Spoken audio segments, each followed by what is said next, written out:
I'd like to call our meeting back to order. We have already determined a quorum as well as our invocation and pledge of allegiance and gone through closed session. So at this time, I'll entertain a motion to approve the minutes from our October 12th meeting, October 27th, and our November the 3rd meeting. So move. Motion by Mr. Wooten, second by Mr. Johnston. Any questions or comments? If not, all in favor say aye. Aye. Motion carries 7-0. At this time, we'll have discussion and adjustments to the agenda, starting with Mr. Johnston. No adjustments. Mr. Carroll. No adjustments. Mr. Burge. No adjustments. Ms. Sessoms.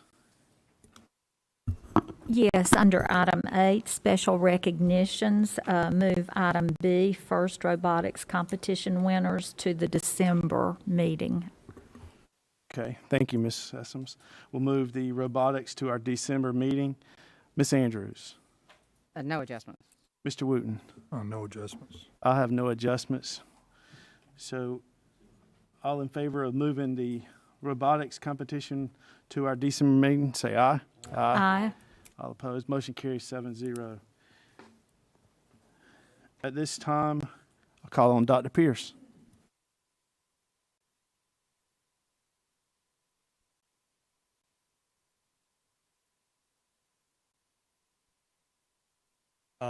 Before you, I have just your monthly update on COVID and just a few numbers, and then I'm going to turn over to Ms. Andrews to highlight a meeting we had with Dr. Pearson and her team. So,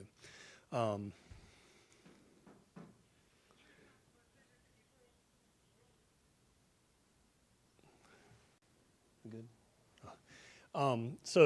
What you have before you here is that vaccine boosters have been made available for all of our employees. Since the last time we met, that is something that is available now, as educators are considered to be on the front line, so they are eligible to have the boosters. Ages 5 to 18 are now available to have the COVID vaccine that came available last week. The health department did do a clinic this past weekend. They have told me that they had somewhere around 155 vaccines given to children between the ages of 5 and 11. And then as you see here, 52 adults did receive their vaccines at clinic.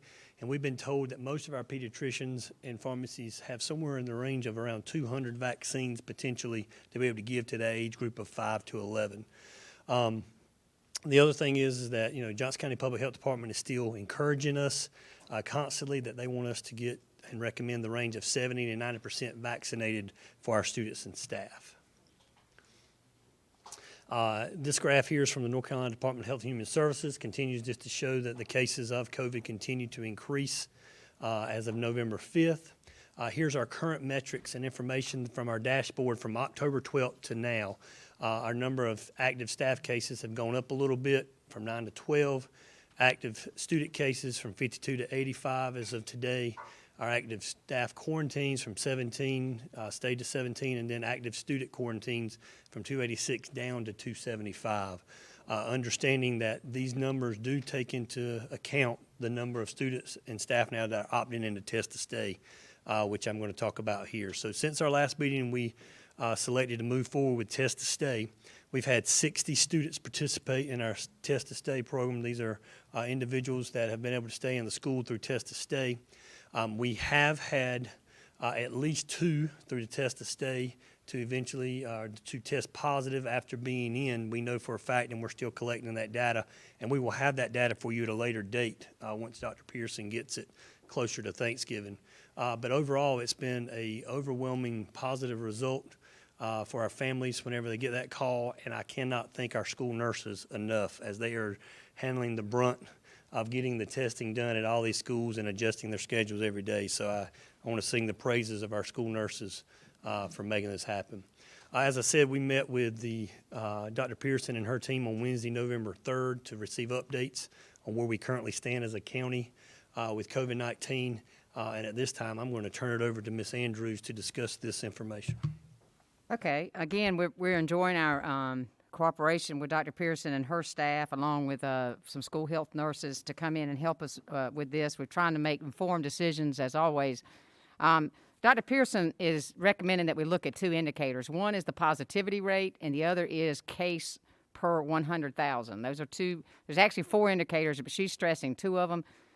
Dr. Pierce has those up on your screen, and you can see that our 7-day positivity rate is 4.3. That's wonderful. That's below 5%. That's our goal. Another goal, though, is to get the case rate down, the number of cases per day per 100,000. And you can see we're at 108 right now. We really need to get that down. That's at a high. You have different levels. You have low, moderate, substantial, and high. And we are at the high rate. Our goal is to get at the moderate rate. And so in our discussion with her, we just felt strongly that, to continue the mask mandate for a couple of reasons. One, we now have the opportunity for our 5 to 11 to get vaccinated, which would help significantly with our situation of positive rates and with quarantines. The big issue, one of the big issues is with all of this is quarantines. Students who come in close contact if they do not have a mask on, and they come in close contact with a positive case, they are quarantined. And that, you say, well, when they don't have a mask on? Lunch, Right. recess, perhaps outside, and that's where this takes place. The kids are wearing a mask in schools, as has been mandated, and so are faculty. But that's where we are right now, and it is our hope that, it certainly is my hope, that we have 23 school days between now and Christmas break, and that we take a look at getting through those 23 days and come back at the first of the year and have a serious conversation about removing these masks and making them optional. But again, our concern is quarantines. That's the concern. You can look at surrounding counties and you can say, well, their positive cases are very similar to ours. But if you look at their quarantines, if they are mask optional, they are having huge numbers of quarantines. And my thinking is keep kids in school. Right now we have 260 something maybe. 75. 275 students quarantined. Counties that are similar to our size that are mask optional. I will use Union County, for instance. Union County right now, I think, has 1,400 or 1,500 kids quarantined, people quarantined. That would be us without the mask. They're only 1,000 kids less than us. We would have, if we went by their ratio, we would have 1,400 kids quarantined right now. We can't do that. So, anyways, that's just my input from our meeting. We're having great meetings with them, and we look forward to the time of getting these masks removed. The test to stay continues for 2 more weeks? Continue on through up to Thanksgiving, yes. Okay, does it stop at Thanksgiving? So we'll have the option of whether we want to continue potentially, but at this point, that would be the end of our 4 weeks for the study. So we could opt. And one thing that, and I don't want to take all the time here, and I just want you to know this. I am honored to serve with this group around this horseshoe, and we are here for the kids. And we might not agree always on this particular subject, but this is not something that's divisive among us. This is just our opinions and our thoughts. But the test to stay, to me, perhaps if we can continue it after we lift the mask, it gives kids still an option to stay in school if they come in close contact. But that's a discussion we have to have with them. But that's my hope, that if we make mask optional, that we still have the test there in the schools. If a kid comes in close contact because he doesn't have a mask on, he gets to take his test and possibly stay at school. We don't want to send well children home as much as we can possibly help it.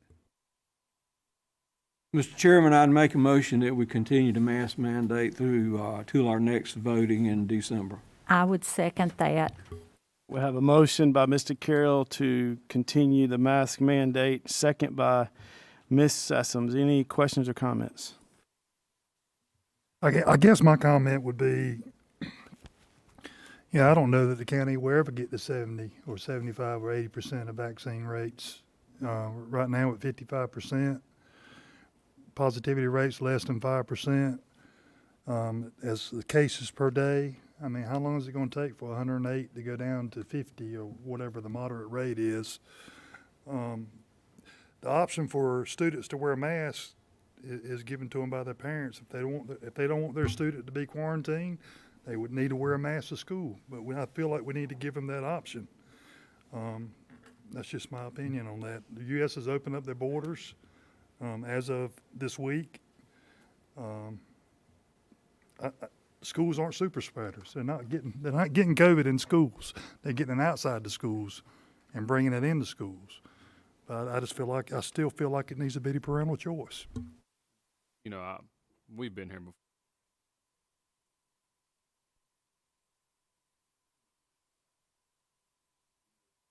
Right, we do disagree, and we do it respectfully. But I mean, the state fair just came and went. I mean, mask optional there, but all logic but nobody's going to change anybody's mind here, so let's just go ahead and vote. Yeah, I just would, I hear people say, well, you know, like I said, state fair, football games, we have all that going on, but those places don't have quarantine protocols. In the schools, we have quarantine protocols that we have to follow. If we didn't have to follow them, I'd be the first to say, let's take them off. But we have to follow them, and when we follow them, kids go home. So that's it. But look, I love this crowd right here. I love working with them, and you know, we stand together. We disagree sometimes, but we stand together. And the point is, when you're at the state fair, when you're at a ball game, you're not confined by four walls with 22, 24 people within that room. And I think the U.S. is allowing vaccinated people only into our borders. Yeah, I tend to agree with Mr. Johnston and Mr. Wooten that not much more we can say. We all have our differences on this particular topic, and it's no need to beat this anymore. So at this time, I'll call it to vote. All in favor of continuing to have the mask mandate, raise your hand, please. All opposed? Motion carries 4-3. Thank you, Dr. Pierce. Mr. Wooten, update from the Finance Committee.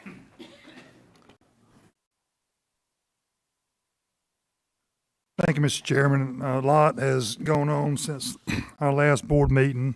We had a Finance Committee meeting last week, which I feel like is very positive. There's a proposed retention bonus to all 5,000 plus employees for Johnston County Public Schools, which will be presented today later in the meeting. I'm real excited about that. They deserve, our employees deserve every bit of it. As we wait for approval of the state budget for the last 2.5 years now, going on 3,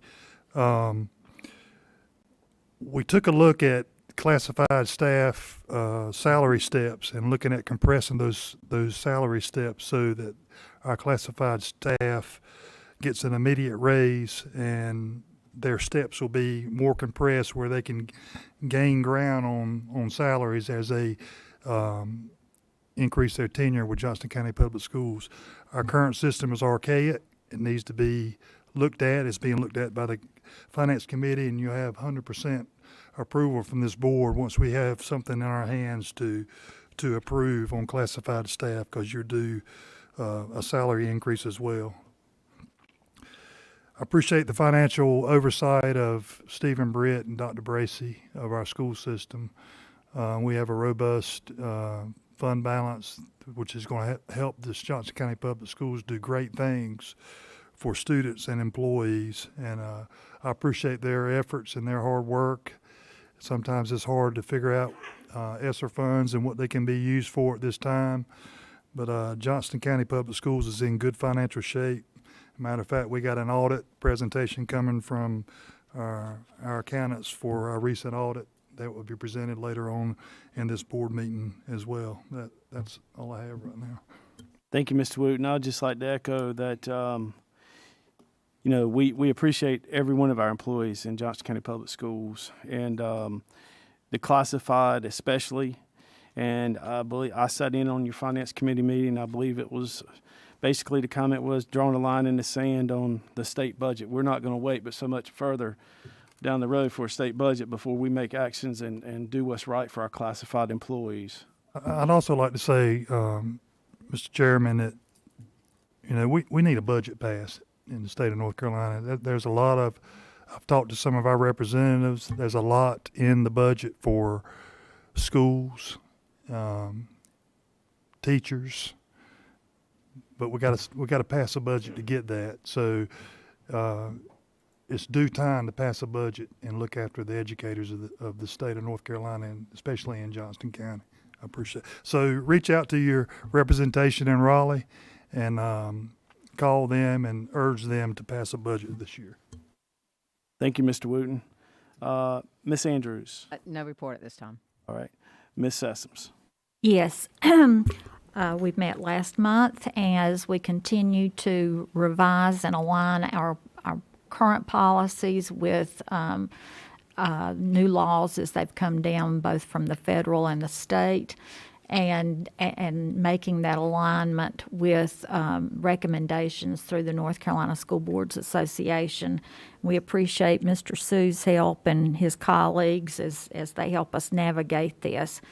Our regularly scheduled policy review meeting, these are usually the Thursday after each board meeting. Well, Thursday is Veterans Day, and I hope everyone will do something to thank the people that have served our country, our nation, and us as citizens. While freedom is not free, and it has taken the lives of dedicated individuals for us to be able to enjoy the freedoms that we do have in this country. So we will not be having policy review on Thursday, and I hope everyone will get out and celebrate our veterans in some way, and we will resume our policy work in December. Thank you, Ms. Sessoms. At this time, I'll call on Ms. Caitlin Furr.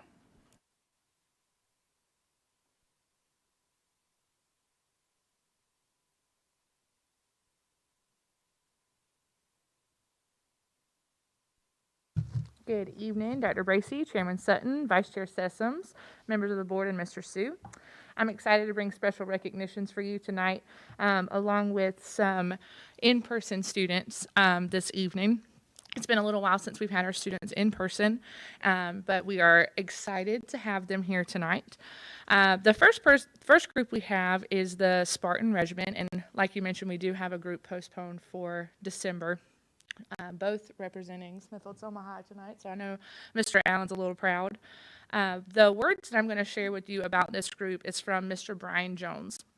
He's the Director of Bands and Ensembles for Smithfield-Selma High, and he's also our Teacher of the Year. This is what he had to say. After an irregular year due to COVID-19, the Spartan Regiment is very young. Of the 108 members, 70 of those are new and have never marched in a show until this September. The group has 10 seniors who have been a part of the program for 4 years. These seniors lost their junior marching band season because of COVID and have only had 2 years of experience coming into this year. These seniors, along with the juniors, have done an exemplary job of leading the other young band members and helping prepare the future of the program. On October 16th, the Spartan Regiment competed at the U.S. Band's Naval Academy Invitational held at Navy Marine Corps Memorial Stadium. 18 bands from Virginia, Maryland, Pennsylvania, Delaware, and North Carolina competed. Smithfield-Selma High's band won awards for overall highest visual, guard, percussion, and effect, and were named regional champions as the overall highest scoring band of the day. And today we have a few of the students from the marching band with us. They're all seniors, I believe. Is that correct? So whenever I call your name, if you will, please stand. There's some other seniors listed on your exhibit sheet, but I'm definitely just going to recognize those who are in person with us tonight. First, we have Mr. Brian Guerra. I said it right outside. Guerra, correct? Okay, thank you. I apologize. Janiyah Martin, Carlin Rogers, Aiden Savigny, Jamie Suggs. And then we also, like I said, had their principal, Mr. David Allen, and the assistant for the band, Miss Leanne Deans. So if you will, please join me giving them a round of applause. And you guys are welcome to come through and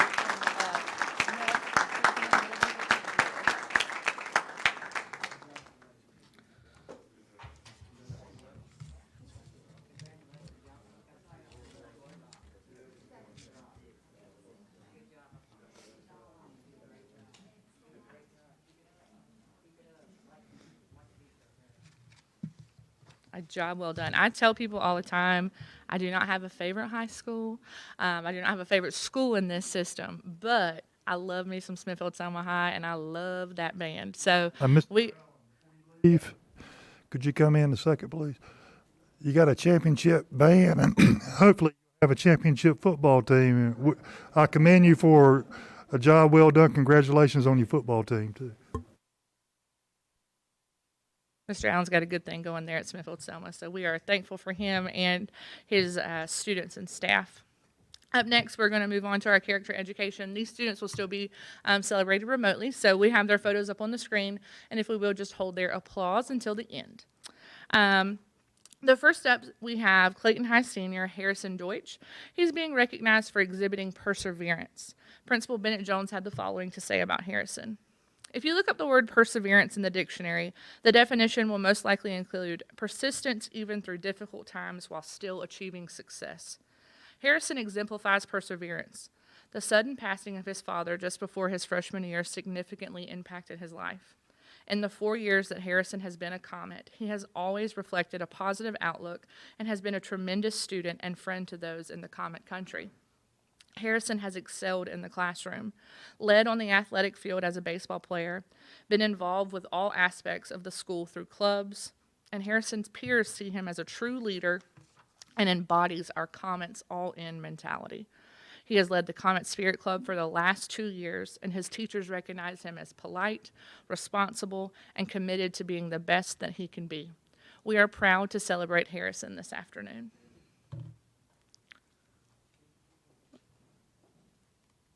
Next up, we have Miss Mayara AlShala, a 7th grade student at Clayton Middle, where Miss Sandra Morris is principal. Mayara is being recognized for exhibiting self-discipline. This is what Miss Morris had to say about her. She is every teacher's definition of an intrinsically motivated student. She is always willing to lend a helping hand and assist her peers with different tasks. She is observant and notices when students might be struggling to keep up, and she does all that she can to assist. She works hard to ensure her work is complete and done well. She asks great questions and always actively participates in class with thought-provoking and insightful comments. While being an obvious standout student, she also manages to be an active in many clubs at Clayton Middle and plays a vital role in each of them. All of her teachers are impressed and truly inspired by her passion and all that she does. She turns the ordinary into the extraordinary just by being herself. Next up, we have Mr. Cameron Coleman from Cooper Academy. And I got my pages mixed up. I apologize. He is a 5th grade student at Cooper Academy, where Mr. Jamie Stoke is principal. He's being recognized for his perseverance as well. Cameron is an enthusiastic learner who challenges himself and encourages his peers to perform in the classroom at the highest academic level. He works extremely hard to grow as a student while engaging in his assignments each day.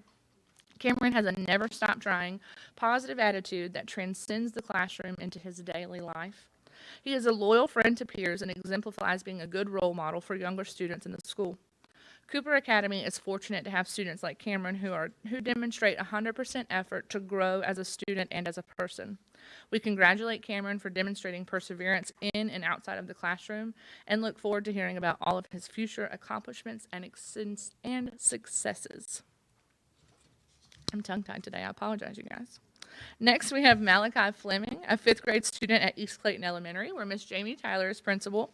Malachi is being recognized for his perseverance as well. He is a role model not only for his classmates, but for the entire school. Each day he steps foot on campus, he shows up with a smile and puts forth his best efforts in all of his content area classes, including his enhancements.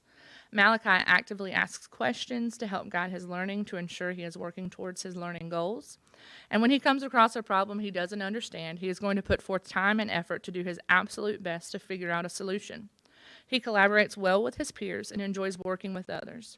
He encourages his peers to do their best and to not give up when they face a difficult task. Malachi never gives up. Next, we have Matthew Nolan. He's a 5th grade student at West Clayton Elementary, where Miss Paige Barnes is principal. Matthew has been being recognized for demonstrating respect. This is what Ms. Barnes had to say about Matthew.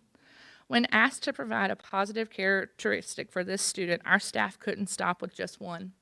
Although we'd like to recognize Matthew Nolan today for always showing respect, he exemplifies so much more. This student is a friend to all. He will stand up for those around him even when it might not be the popular thing to do. He is humble and kind, with a smile and positive attitude that is contagious. He is sincere and ambitious. He finds joy in challenging himself and those around him to do better and be better. He is considerate and cooperative, often bringing a different perspective to discussions and helping others stretch their own thinking. He is a leader, inspiring others to follow him down an appropriate path. This student and his family are truly a blessing to the West Clayton community. And last but certainly not least, we have Miss Carmen Escobar. She's a 5th grade student at Wilson's Mills Elementary, where Miss Andrea Jones is principal. Carmen exudes the character trait of courage on a daily basis in and out of the classroom. She enjoys school, and her favorite subject is math because she likes multiplication and division. She also enjoys PE and is taking violin lessons. She is always there to lend a hand to a fellow student or staff member. She believes that you should never give up, and this perseverance is shown by being on a competitive gymnastics team. In Carmen's free time, she enjoys playing with her dog, Luna, ice skating, and jumping on the trampoline. She believes in working hard to achieve her goals and rising to the occasion when confronted with a challenge. Please join me in congratulating these students for their extra character education.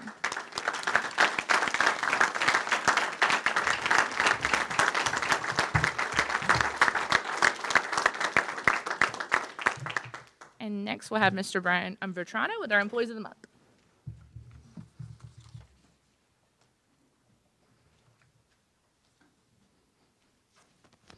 Thank you, Ms. Furr. Good afternoon, board members. It's always my privilege to stand before you and recognize wonderful, outstanding employees. We'd first like to recognize our Classified Employee of the Month. If Ms. Kimberly Smith would come join me. Ms. Smith serves as a bus coordinator for our school system in the Transportation Services Department. She was nominated by one of our assistant principals, Ms. Beth Ryan, who works at West Johnston High School. Ms. Ryan had lots of wonderful things to share about you. I will share some of those with the board. Kim Smith is one of the most dedicated employees I have had the pleasure to work with since joining the school system. She works endless hours to make sure that students in her area arrive to and from school safely and in the most efficient manner possible. Her dedication to the job and to her drivers makes working with her a pleasure.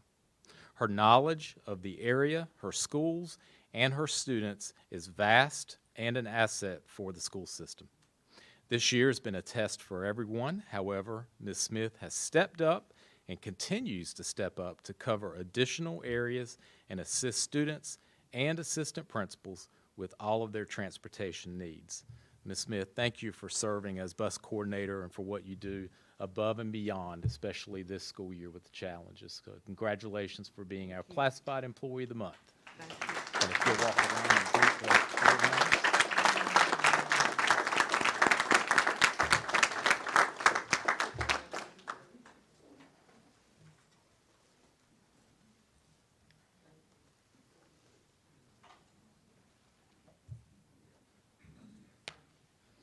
Thank you again. Congratulations. Our Certified Employee of the Month is Miss Brittany Kelly. If Miss Kelly would please join me. Miss Kelly is a teacher at Polenta Elementary School. She was nominated by one of your coworkers, Miss Kelly Davis, who serves as media coordinator there. And she also had many wonderful things to share. I can't read them all, but I'll read a portion to the board. Ms. Davis said that Ms. Kelly is an amazing educator who exemplifies a positive attitude and is a team player on a daily basis. No matter what obstacles or situations she faces throughout the day, you will always see her with a smile on your face, greeting those she sees, and willing to do whatever it takes when it comes to the best interests of our students.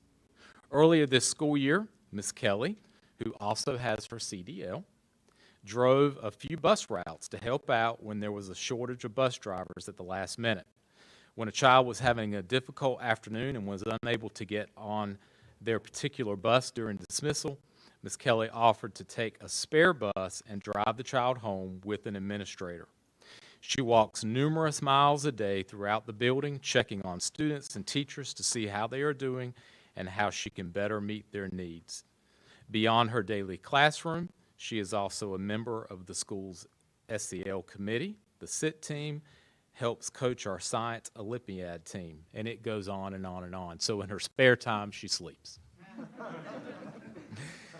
Ms. Kelly, thank you for what you do each day at Polenta Elementary. These things are not unnoticed, and we appreciate you so very much. Congratulations.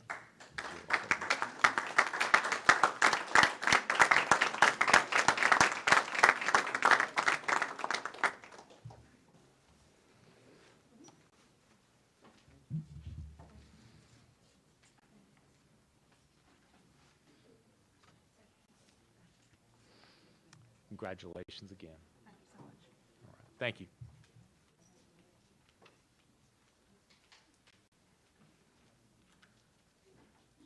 All right, thank you, Mr. Petrano. We are now going to move on to our 2021 Living Legend Award. And as you all know, this historically has been at our Volunteer of the Year dinner. Our PTO dinner of the year, but in the past 2 years, we've had the opportunity to bring them before you in the board meeting. And I would be remiss if I did not give a special thank you to Miss Carolyn Ennis before we start this process. She had to scoot home because the sun is setting early and she does not drive at night. So we have got her on her way. And so I'm sure somebody will share with her that we celebrated her as well, but she is a dedicated individual to this school system, and she has written some very wonderful things about our recipients. And you also know, Ms. Ennis, you know you're not going to edit her words. So I am going to kind of share with you how we're going to do this process this evening. So she made sure I would do this in alphabetical order. So we're going to give our recipients their award. I'm going to say a few words about them, then have them come up.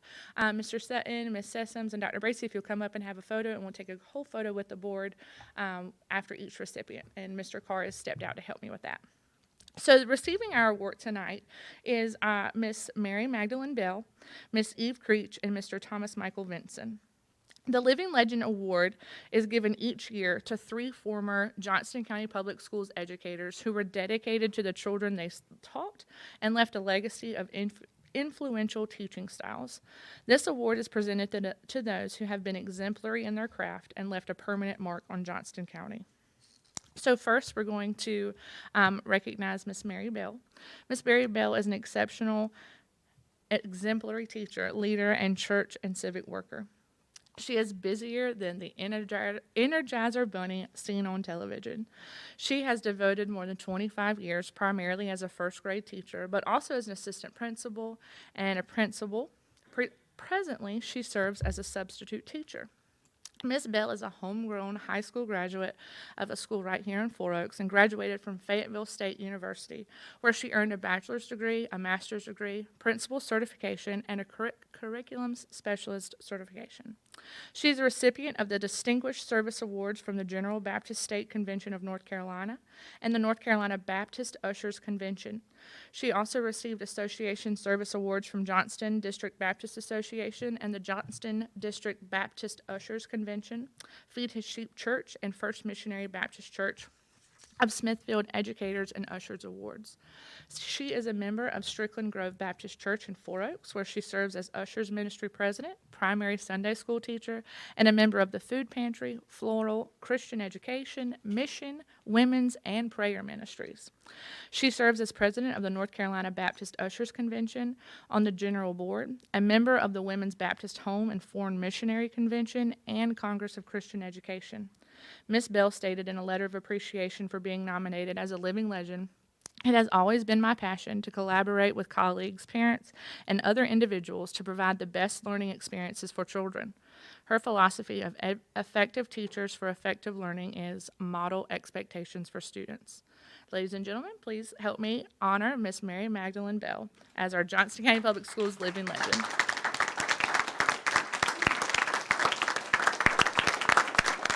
Can you say a few words?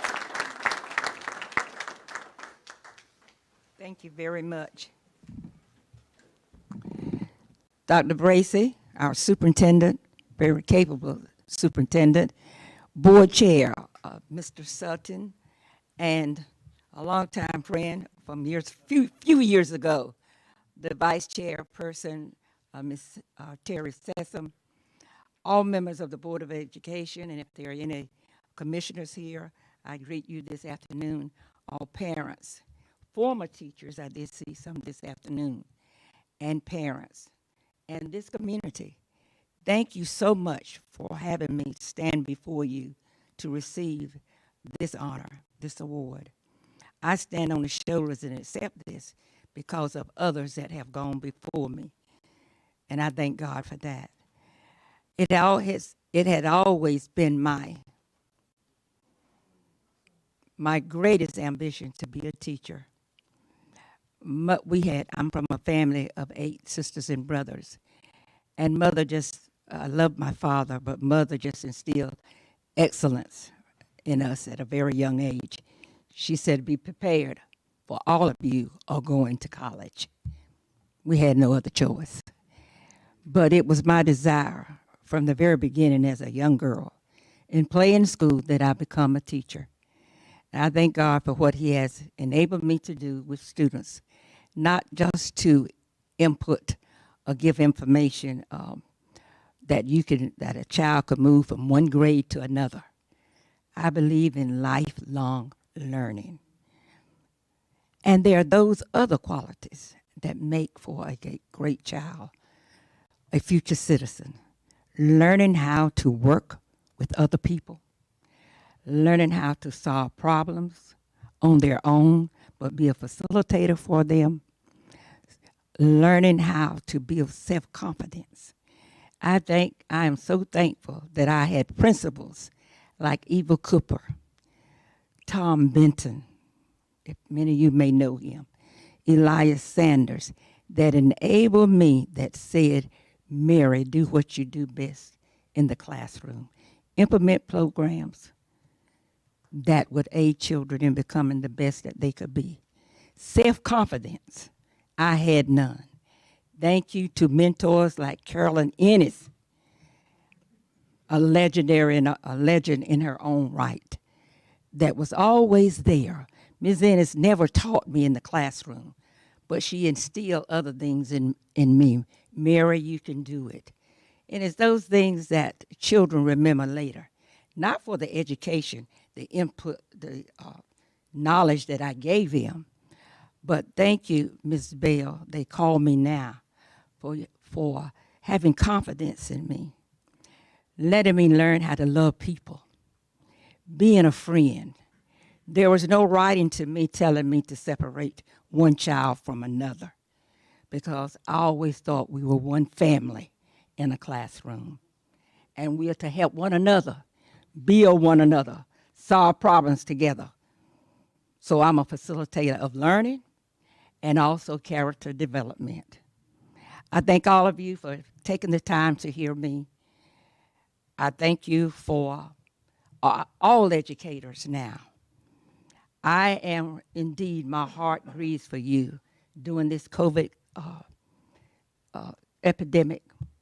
But I still say teachers, and I would say to all teachers, be the best that you can be, model great expectation for children, help children to believe no matter their ethnic background that they are somebody and you can do anything if you put your heart in it. Children have different learning abilities, but help each child be successful every day.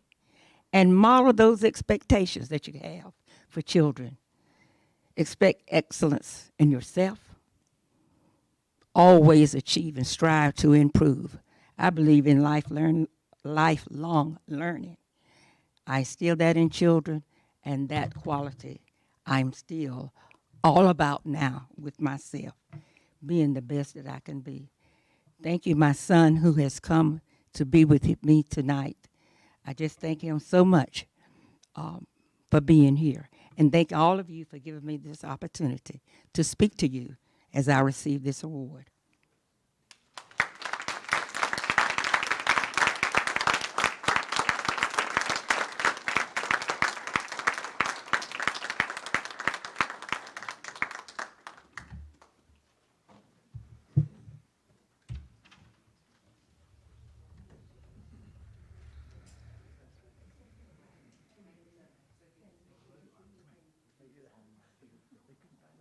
Is that enough?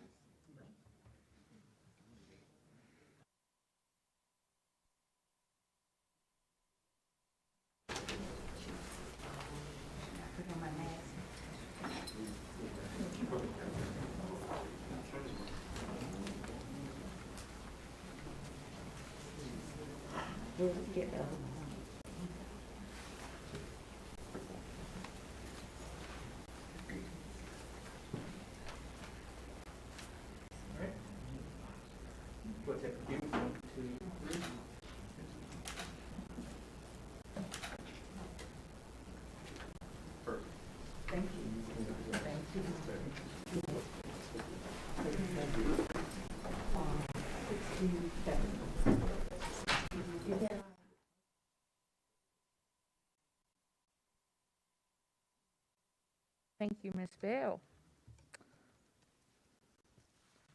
Next, we have Miss Eve Creech. And I've had the pleasure of talking to everybody before the meeting, so I'm kind of getting to know these folks a little better if I didn't even know them before. Whenever a former principal and coworker nominates a teacher for the Living Legend Award, that teacher must be special. Not just for a day, but for years of commitment to her profession as a teacher. She has let her light shine so that others might see her good work. Miss Eve Creech is another homegrown student, a graduate of Smithfield-Selma High. She received a bachelor's degree in elementary education from East Carolina University. She has taught first grade, second grade, fourth grade, and fifth grades in 4 Smithfield schools. Her first year, she taught second grade in Jacksonville, North Carolina. She spent many years with her late husband, Mr. Paul Creech. I found out it was 33 years together, pretty special.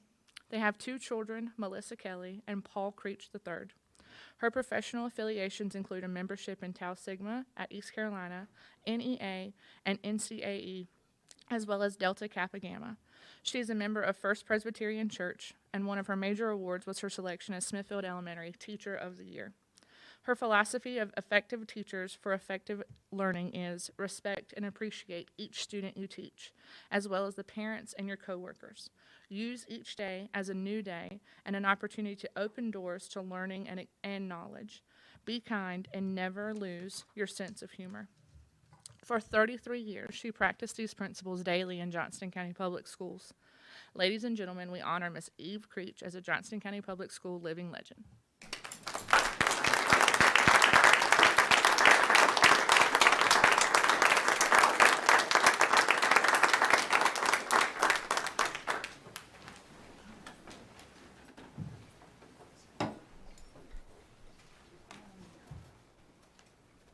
I'm not one that can stand up here and speak the way Ms. Bell did. I admire her for that. So I had to make notes. First, I'd like to thank Ms. Ennis and her team and the Board of Education for this honor. It's been my joy and privilege to teach here in Johnston County where I was educated. But I can only accept this award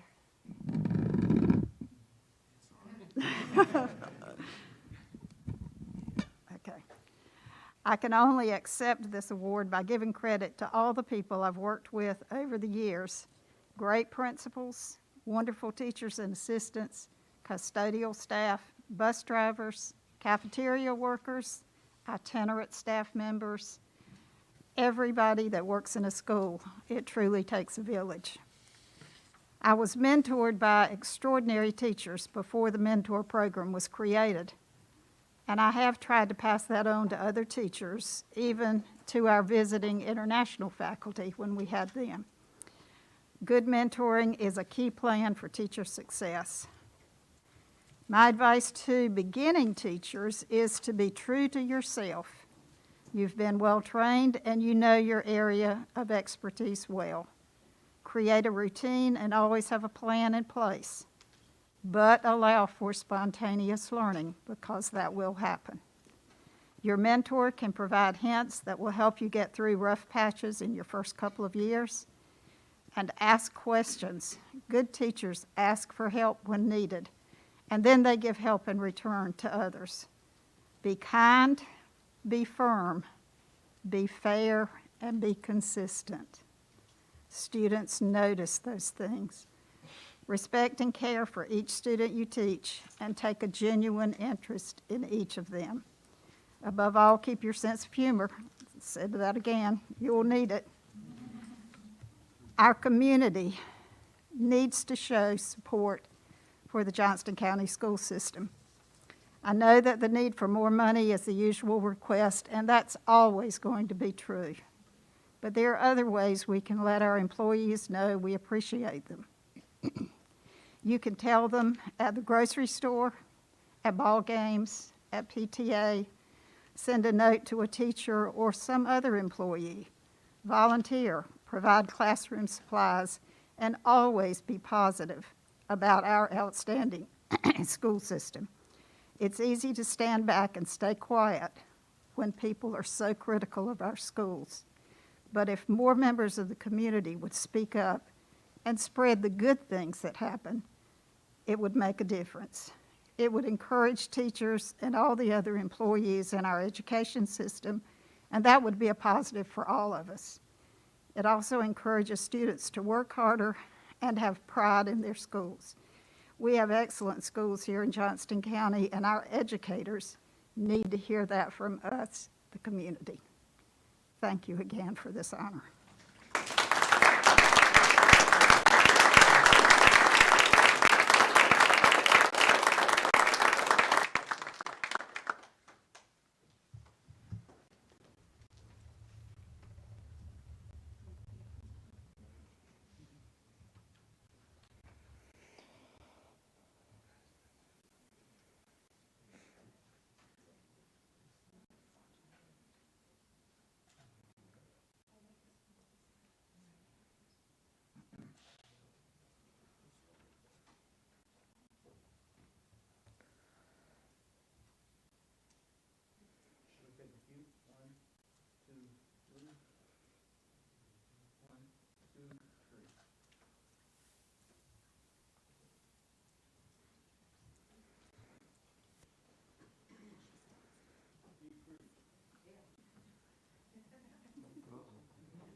Thank you, Ms. Creech. And I had to be honest, when I saw this next gentleman's name on here, I kind of paused. I said, I've worked with this man in my time here, so there's no way he's a living legend. Up next, we have Mr. Thomas Michael Vinson, but as we all know him, Coach Vinson. Coaches are cut from a special fabric of patience, faith, and understanding of students who may be the worst or the best in their endeavors, both academically and athletically. Their special external techniques are based on their internal instinct of the worth of each individual. They serve as father figures for those who may not have had fathers at home. They serve as counselors, disciplinarians, and role models of a gentleman's gentleman who is firm, friendly, and fair. Mr. Vinson is the epitome of a caring coach, whether in the classroom, on the basketball court, or the football field. He teaches lessons for life, how to win, how to lose, how to learn from losses by working harder, following orders, and improving your skills. He knows that academics is the first priority, but also that athletics is the glue that cements the characters of players. Mr. Vinson taught health, PE, science, history for grades 7, 8, and 9 at middle and high schools. He was like a rolling stone to and from Selma to Smithfield and back again, and even to Princeton High and South Johnston High. He's coached football, girls basketball, softball, and wrestling. He also served as athletic director at the middle and high school level. He was the first student advocate at Smithfield Selma High School. He is married to Miss Christy Vinson, who I personally love. They have 3 children, Chad, Michael, Jenna, and Jesse. He is a graduate of East Carolina University. His major awards include recipient of Leading with the Heart and an inductee to the Johnston County Athletic Hall of Fame. He stated, educators who truly make an impact can be recognized by their passion to invest their life in building and developing the self-worth of all young people. He said that Winston Churchill said it best, we make a living by what we get, but we make a life by what we give. Ladies and gentlemen, please join me as we honor Coach Michael Vinson as Johnston County Public Schools Living Legend.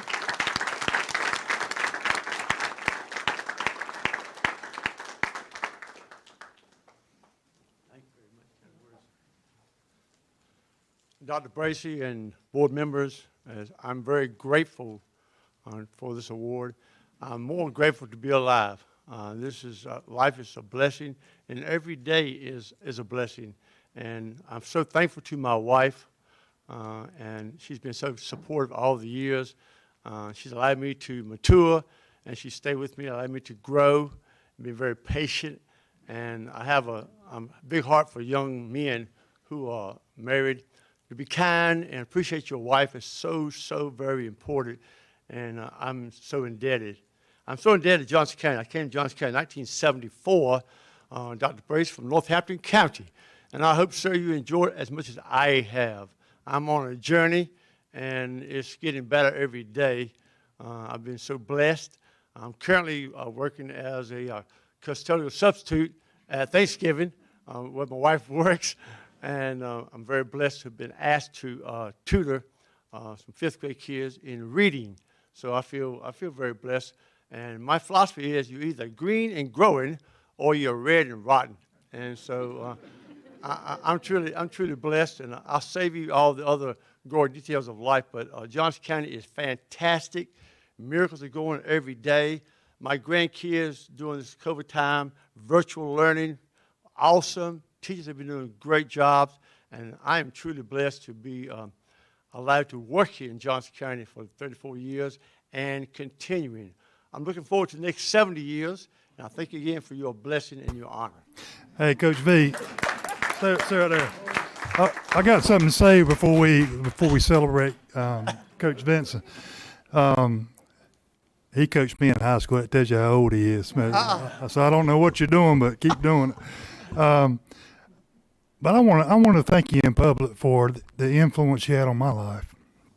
And in high school, of course, I come from a split family, and I could have fell through the cracks. And academically, athletically, I could have just fell off the cliff of the earth. But you picked me up and kept my nose to the grinder. And not only the godly influence you had on my life, but you were the dad, the brother, the friend, the coach that I needed. And, I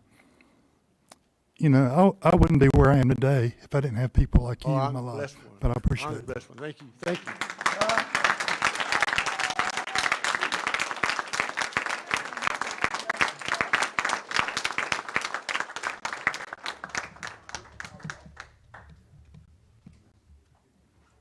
I'm not crying, y'all are crying.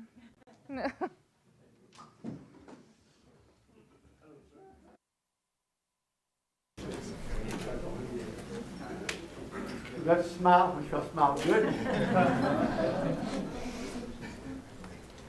We'll take a few. 1, 2, 3. 1, 2, and 3. Good. Congratulations. Thank you.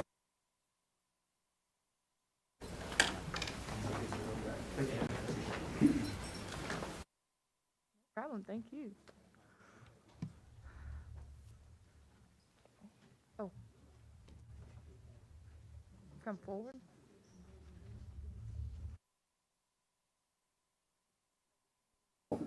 Yeah. Tonight.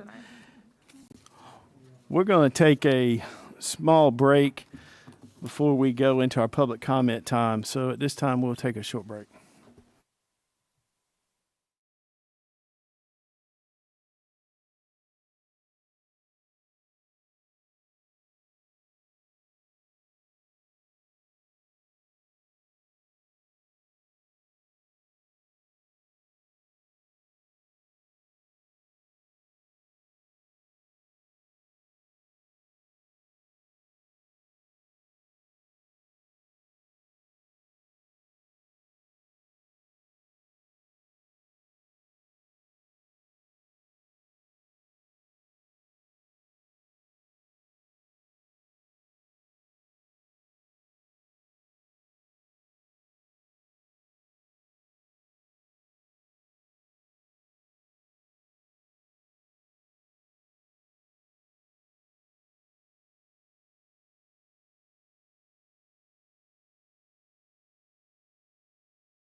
Speakers signed up for public comment.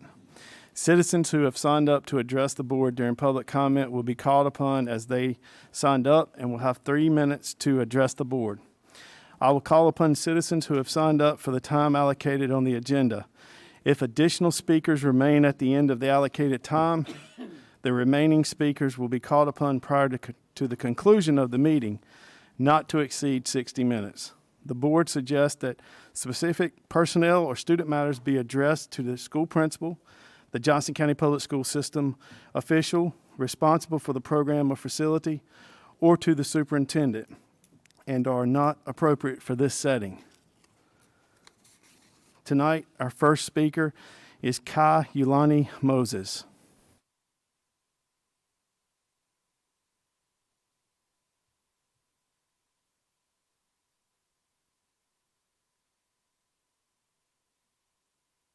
Good evening to everyone on the board. I'm here to talk about racism and bullying that my children have experienced while attending Princeton High. Nah, because your mom said that you was slitting your wrist, why don't you go slit your wrist or something? Ends seeking attention. This should have been talked about years ago. You know, black people get called stuff, but not as bad. Basically, white people get called stuff too, but not as black as y'all. My middle schooler went through, let's play tic-tac-toe on your wrist. You should go dye, go pick cotton. Musty, black girl. Stop effing adding me, you monkey. Black monkey, go pick your cotton. I understand self-harm because I do the same thing, and everything that you said about racism going on in our school is wrong, and I am so sorry. This is a parent. My son, too, has been bullied and had a lot of racism comments made to him. I've already emailed the school 3 times, nothing has happened. This is a teacher. Please, whatever you do not give my name because I cannot lose my job. Thank you so much for being the start of The Voice. If your sister's the one who talked to ABC 11, tell her good for her because that racism definitely is going on in our school. As a white person that goes to this school, I had a lot of friends that were treated unfairly, and that's not right. How I wish I went to another school and graduated from somewhere different. It's crazy. My son got punched in the face. Teachers and the principal didn't do anything. Because of you and Brooklyn's courage, I talked to ABC 11 too. I went to that school, and I went through the same thing. I am here because these children at this school have been able to get away with this type of behavior for decades, and teachers and administration have turned a blind eye. These children do not belong or deserve to go through these things. Politics do not belong in school. As a parent, I have a duty to my children to be their advocate, and this is why I'm here to bring this to the attention of the board, because this is a huge problem that us parents are experiencing. I pray none of you on the panel have family members that ever have to deal with anything that my kids or any other black or Spanish kids have ever had to endure while at Princeton High School. It is a tough pill to swallow to know that in this day and age, children are being subjected to this type of behavior on a regular basis. Our children should be able to go to school and feel safe. And to know that multiple teachers, as well as administration, in this school have witnessed and stood by and have done nothing is very concerning to me. So I ask the board today, or should I say I plead with all of you, to investigate these complaints that my children, as well as other non-white parents and students have gone through and will continue to go through if you choose to stay silent. Thank you, Mrs. Moses. Next, Brooklyn Edwards.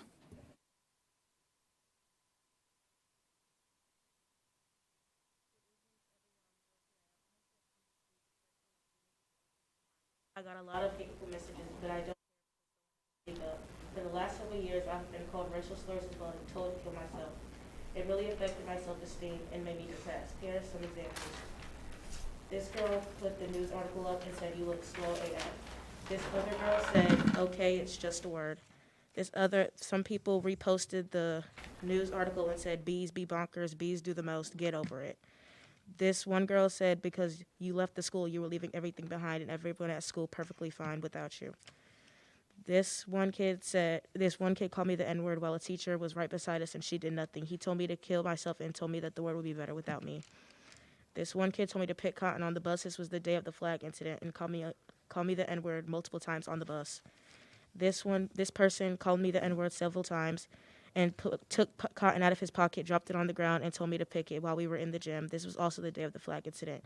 Also told me to kill myself, so hopefully I could be born into a white girl.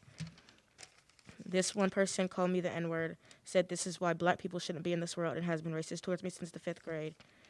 This one guy called me a monkey while in the gym, told me to kill myself, and wanted to meet up so he can fight me.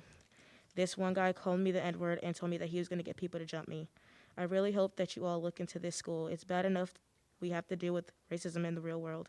We shouldn't have to deal with it in school. I'm speaking up for the ones that are too scared to speak up for themselves.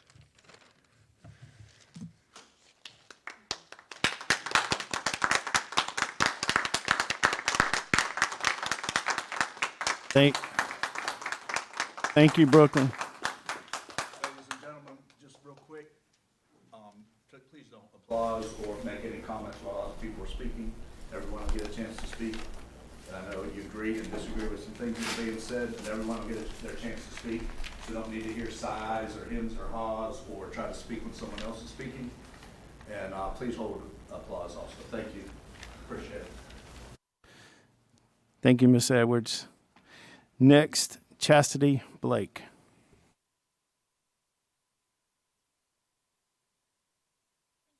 Tonight. First of all, I am a former student of Princeton High School, not a graduate of Princeton High School, graduated somewhere else. I have 3 children that were former students of Princeton High School, not graduates of Princeton High School. 2 have successfully graduated somewhere else. The 3rd will graduate out of state. Wanted to talk to you guys a little bit tonight about what you just heard. Racism's rough, right? It's a big word. We have to deal with a lot of microaggressions, a lot of different things we hate to address. I'll talk about culture. Culture is defined as a way of life, a group of people, and the behaviors, beliefs, values, and symbols that they accept, generally without thinking about them, that are passed along by communication and intimidation. Let me define for you the culture at Princeton High School. When you walk through the schools, you see students that have self-segregated because that's the way to survive. The school encourages children and family of current teachers to go back and work at the same school, limiting the presence of new ideas and fostering an environment that affects and limits differences. Kids are encouraged to play sports to stay out of remedial classes. Select kids are set at the back of the room, sent out when asked to move. Discussion in homes between parents and children who have very similar experiences despite years of differences. Feelings of dread from students who are going to school in tears, running away, youth that have become discipline problems, all leading to kids who are depressed and withdrawn. Teachers who are not held accountable. So like students are encouraged to start exclusive clubs, and others are discouraged from expressing thoughts or feelings that are uncomfortable to administration. Parents in the middle are made to feel like the issues are because of them, and their kids are often defined as loud or rude. This is my personal experience, my kids' experience. But what you guys just heard, which was super unsettling, right? That's going on right now. We have a history of this problem at Princeton. I think it's a cultural issue, but if anything I described sounds like it could be a racial issue, then the board has an obligation to look into that and to handle it differently. If anything I said sounds like racism, then I challenge you, you need to address it because kids are getting hurt. We're hurting our kids. Thank you, Ms. Blake. Next, we have Macy Blake.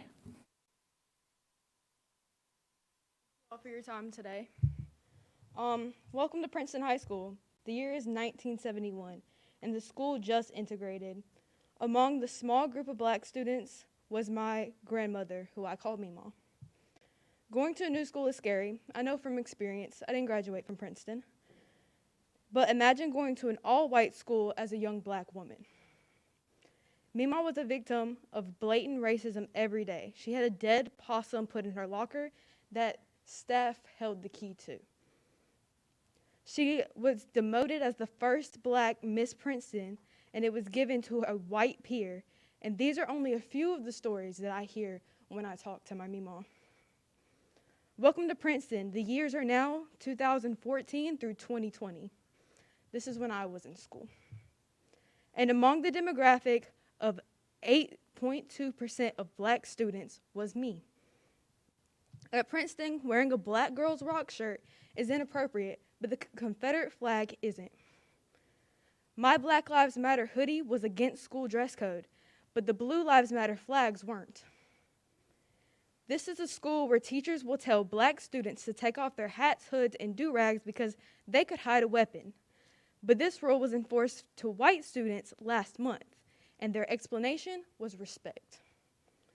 Welcome to Princeton, where I was illegally sent out of a classroom for not standing for the pledge because a teacher believed I was infringing on her right.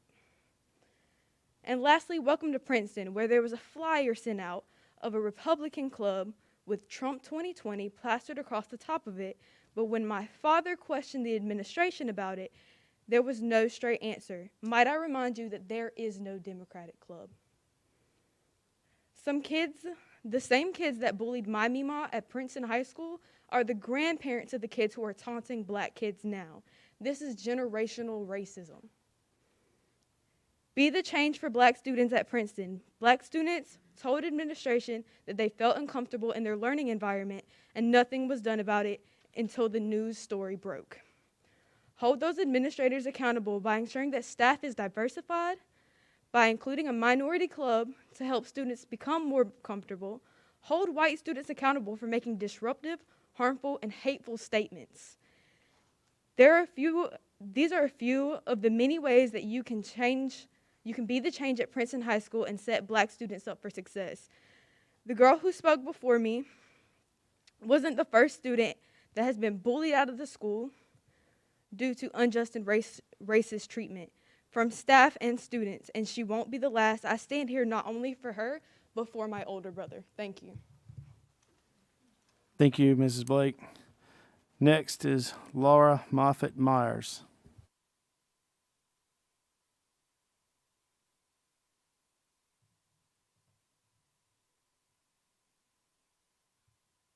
I'm here because I've had some sleepless nights. I love my county. A lot of you have talked with me, and you know that. I've had some of the most wonderful experiences here in Johnston County as a teacher. I've served this county as a special educator and art enrichment teacher during my career. After retirement, I have been involved with young people as a school substitute, art camp director, pottery instructor at the Smithfield Recreation and Aquatic Center, which I still serve as. After seeing the Channel 11 media report concerning racial bullying at Princeton High School, for my own mental state, I began to create mugs that say, "My voice matters." When signing my contract in 1994, I made a promise to protect and guide each student in the physical absence of the parent. This is a sacred trust.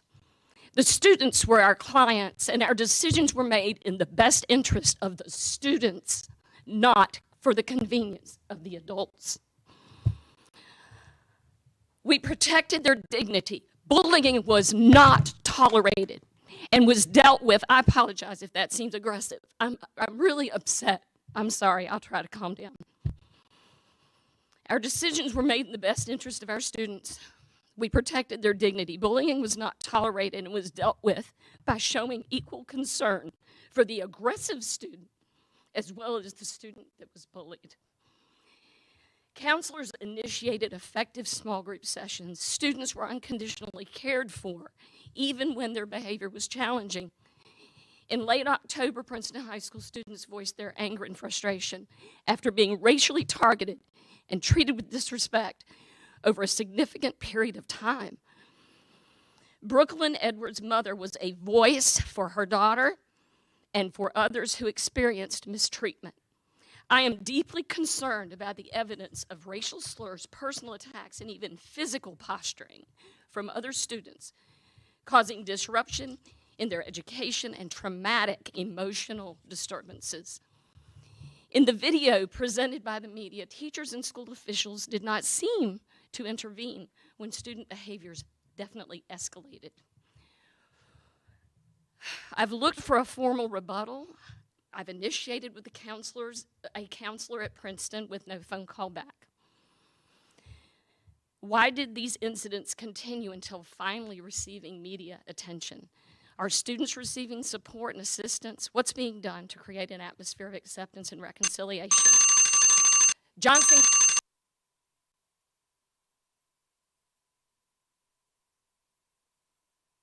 Thank you, Mrs. Myers. Next, we have Jennifer Gurley.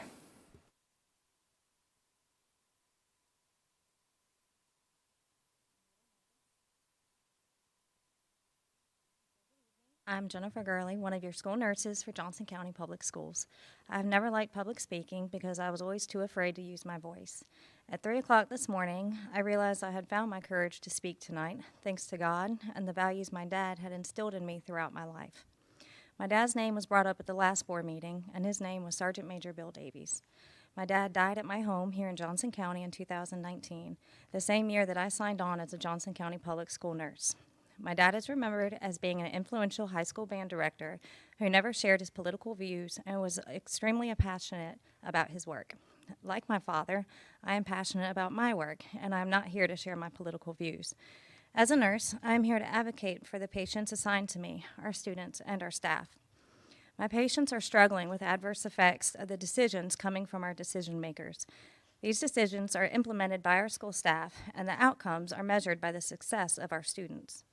Our teachers are constantly given more and more busy work so they can produce data to reflect positive academic growth of our students. Our support staff is given more and more work to accommodate entitled parents while covering the big gaps in open positions that no one is willing to sign up for. Our whole society has experienced unprecedented loss thanks to this pandemic, a pandemic that is looking better, but it's still not gone yet. Our students have experienced loss of learning, loss of loved ones, and many a loss of respect for our staff and for each other. Our custodians, facility services team, bus drivers, cafeteria workers, office staff, including data managers, receptionists, bookkeepers, administration teams, teachers, TAs, nurses, social workers, and a variety of therapists are the people in our schools keeping it going. And the majority of the ones still standing in their dedication are struggling. They are underpaid, overworked, and feel unappreciated and unvalidated. As a school nurse, I have the fortunate vantage point that I get to see and hear a lot of what our staff is feeling, thinking, saying, and ready to do as far as walking away from our district and passion for teaching. As a passionate nurse advocating for my patients, I want to say on their behalf and in all due respect, lost my spot, sorry, that our decision makers need to do better. Please listen to our school staff and their concerns. Please stop making decisions based off loud parents and higher powers that really have no idea what the day-to-day realities of our staff endures because of those decisions. Finally, I would like to say thank you for your decision and grace to provide our district some much appreciated time to do whatever it is we need to do to stay focused on our purpose, which is our students. Thank you. Thank you, Ms. Gurley. Next, we have Catherine Moon.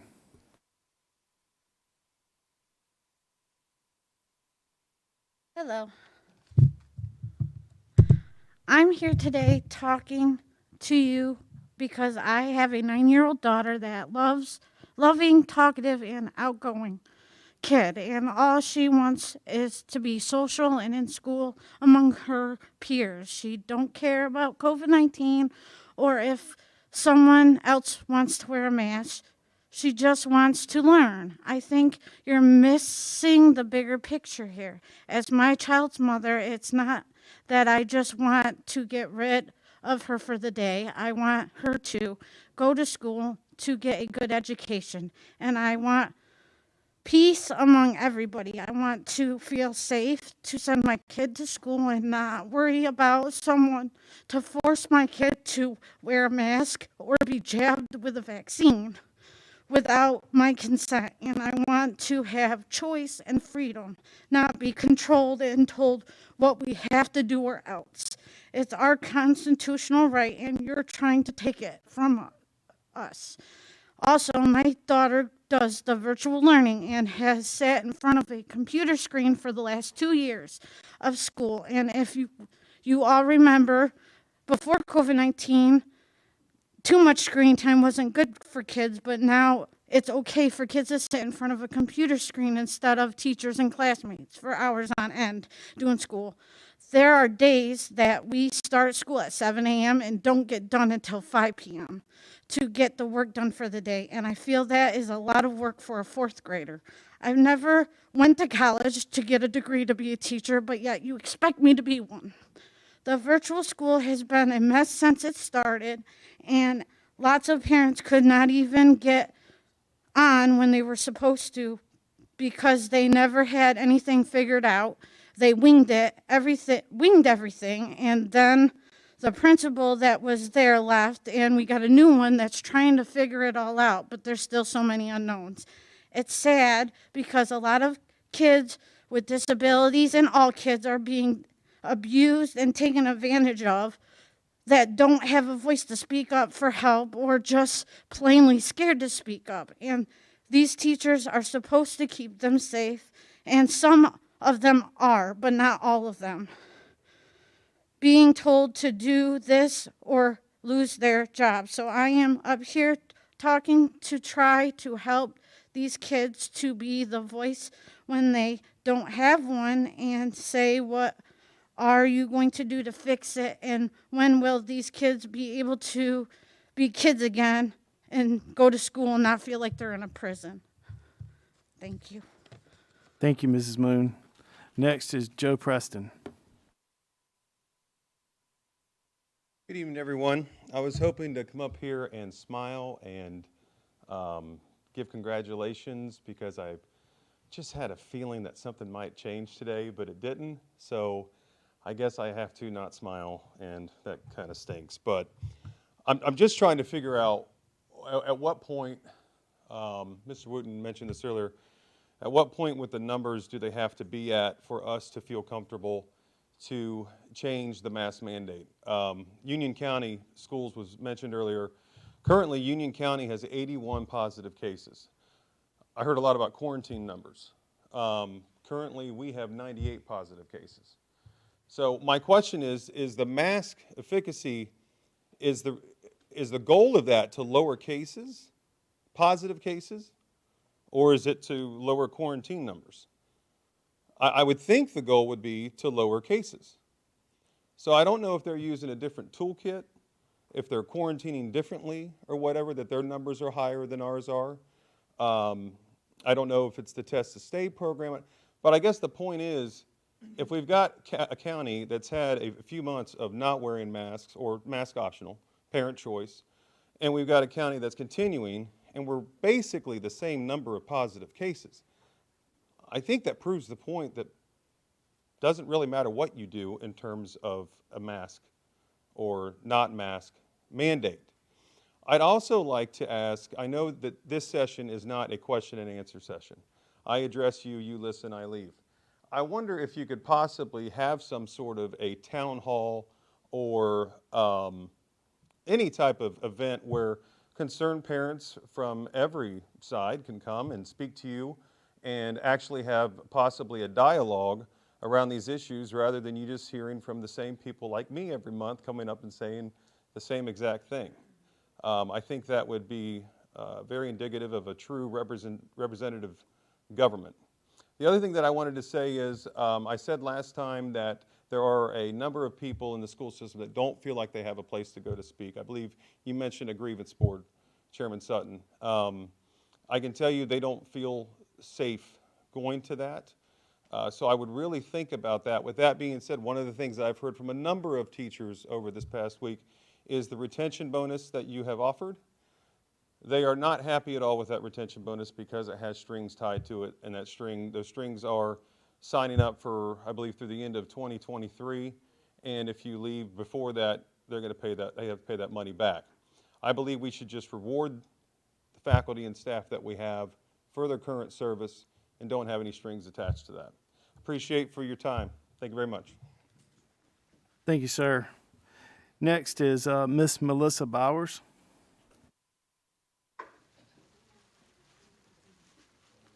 Hey, I'm Melissa Bowers.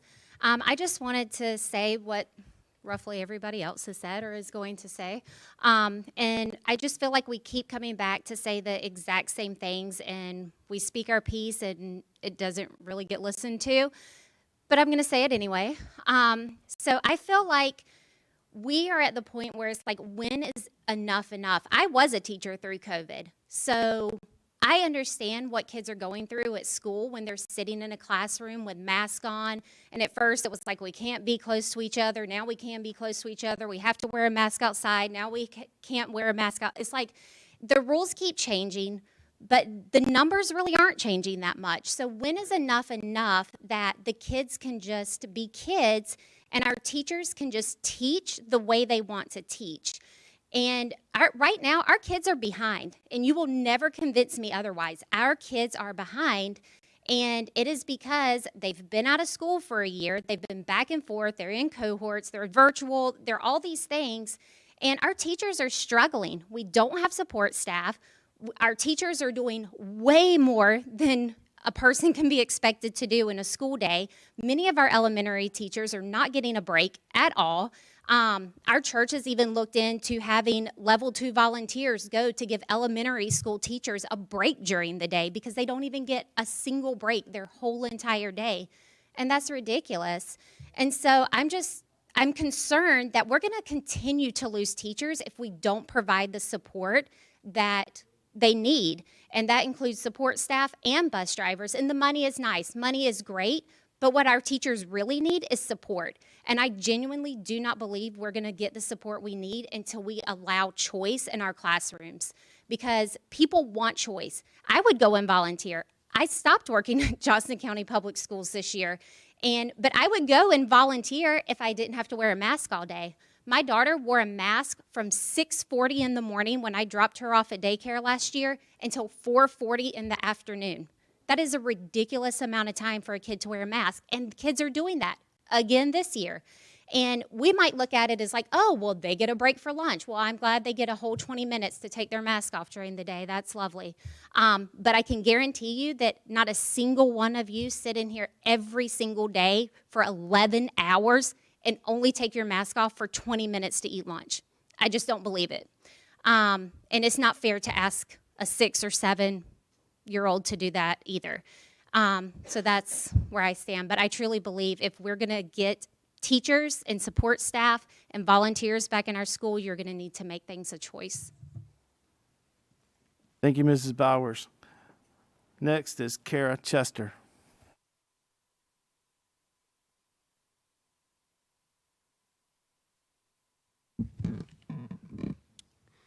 I would like to address the new policy regarding testing rather than possible quarantining. I think this is an absolutely ridiculous policy. Why is it necessary to test kids 4 times a day who are healthy and not showing symptoms? If parents choose to go this route so they don't have to stay home, why can't they be tested by their own medical doctor rather than by just the school nurse? I will tell you why. I believe it's all about the money. In my research, I know Duke University is funding this program. My question is, how much money is the school district getting paid to have this program? How about if kids feel sick, let them stay home? Just stop the nonsense. I believe a teacher's job is to teach about reading and writing and math and history and science. They are educated in these subjects to teach these subjects to their students. They are not medical doctors. They did not go to medical school. So why are teachers giving medical advice to our students? I know the COVID vaccine is now being pushed on kids aged 5 to 11. This decision needs to be made by parents and medical doctors, not by teachers. I know that I saw an example of a teacher in Johnston County where she suggested to the kids she got a vaccine, so should they. I just don't think this is acceptable. Nikita Khrushchev was a Russian leader in 1959. He said, "Your children's children will live under communism. You Americans are so gullible. None of you will accept communism outright, but we will still keep feeding you small doses of socialism until you finally wake up and find you already have communism. We will not have to fight you. We will weaken your economy until you fall like overripened fruit into our hands. The democracy will cease to exist when you take away from those who are willing to work and give it to those who would not." Fast forward to today, and this is happening. Our government has been feeding us small doses of socialism over the last several years, and the speed of this is happening faster ever since COVID. But some of us are awake to this. The decisions you are making regarding masks and vaccines and testing and CRT are all part of this plan. and you are part of the problem by allowing this to continue to happen. I would invite you to examine your conscience. Are you really doing what is the right thing, or are you just taking the easy way out? Yes, it's easier to go with the flow and do what the government wants, take the money, but is it right? You have the power to step up and do the right thing. Which side will you fall on? Your true colors will eventually shine through. I've never been impressed by money or social status or job title. I'm impressed by the way. Thank you. Thank you, Miss Chester. Thank you. At this time, we'll take a 5-minute break and come back and start our agenda.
to our board meeting with advisory appointments, starting with Mr. Johnston.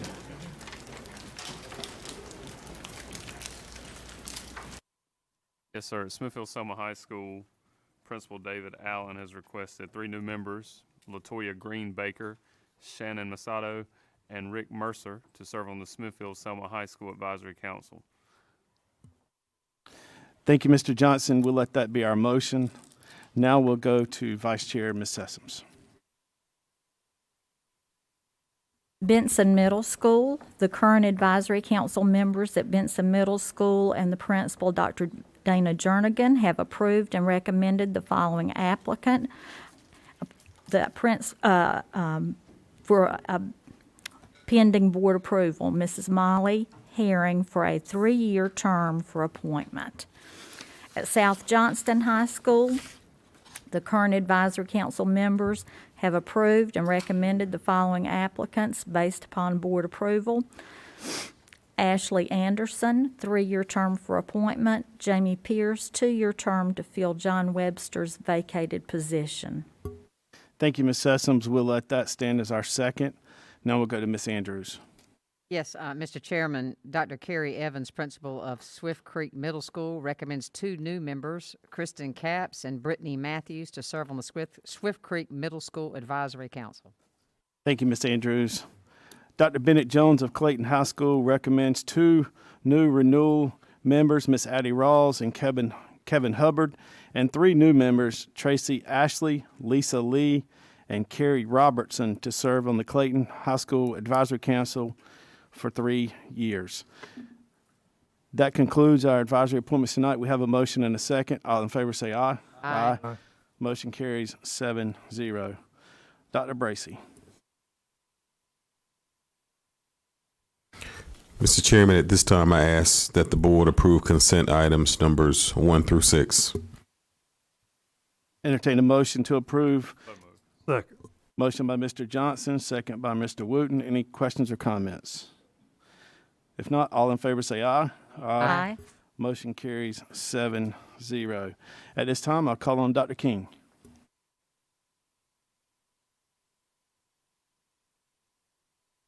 Good evening, board members. Tonight we have a number of items for your consideration, a few for action and a few for information. Our first item is an action item, and it is the West Ed APTT Academic Parent Teacher Teams. Our Executive Director of Federal Programs, Ms. Faitha Batten, will come forward and share just a bit of information with you about that program.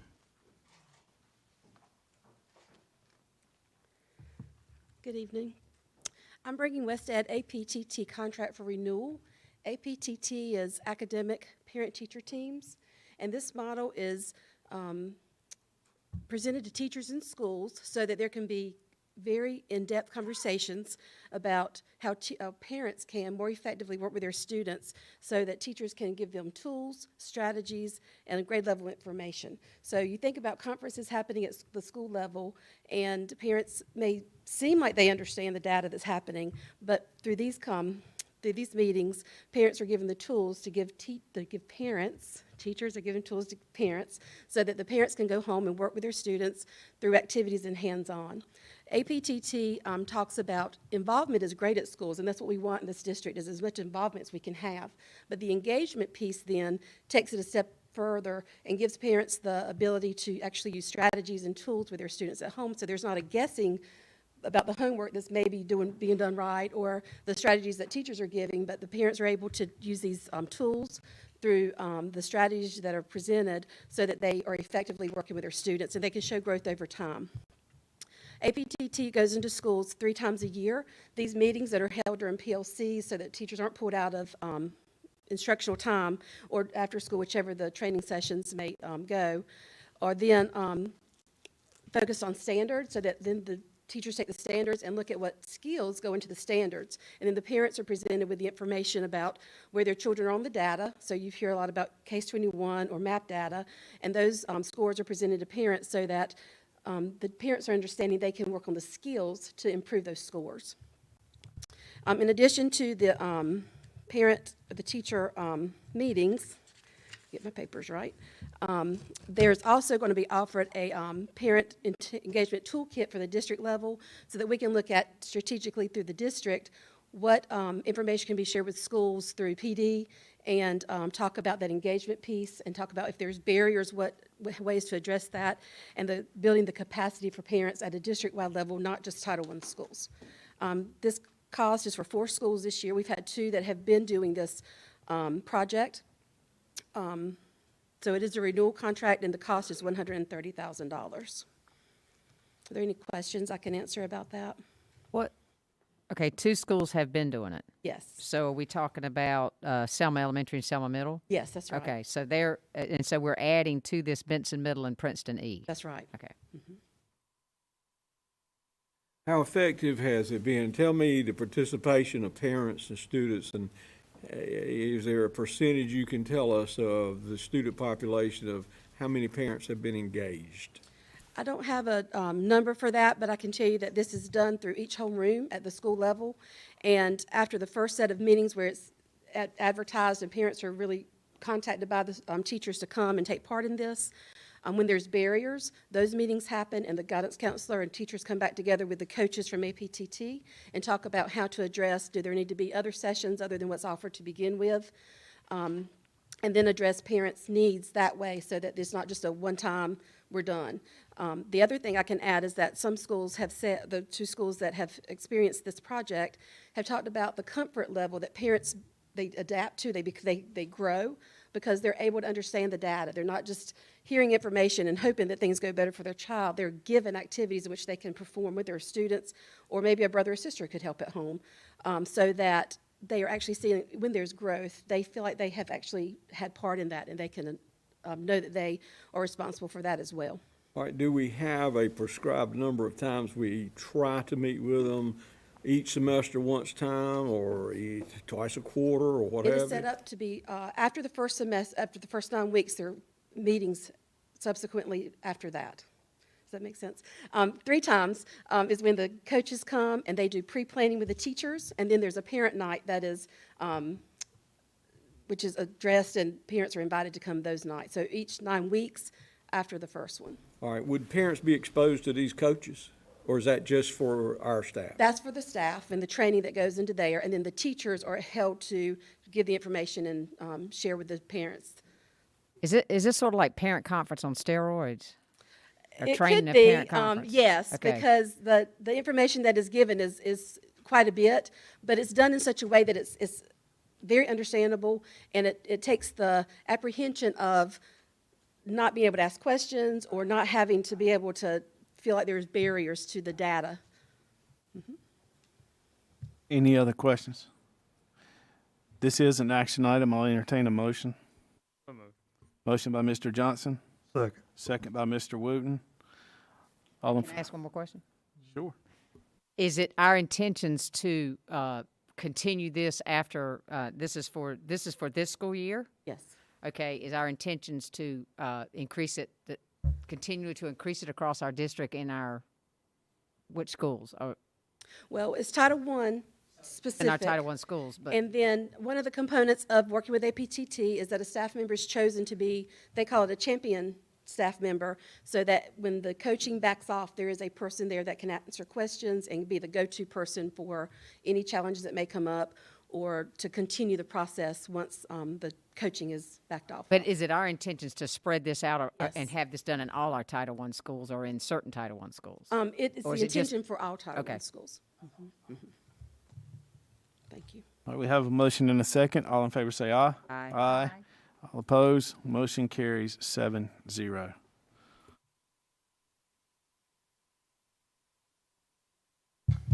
Thank you, Ms. Batten.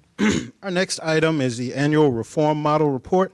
At this time, our Executive Director of School Improvement and Support, Dr. Thomas, will come forward and explain this process and share some specific information with you about the Restore Reform model. Dr. Thomas. Great evening. This is always an exciting time for me. All right, so our Restart Reform Model schools, we have 6 of them. And annually, they have to submit a report to the DPI regarding how they use those flexibilities the year before.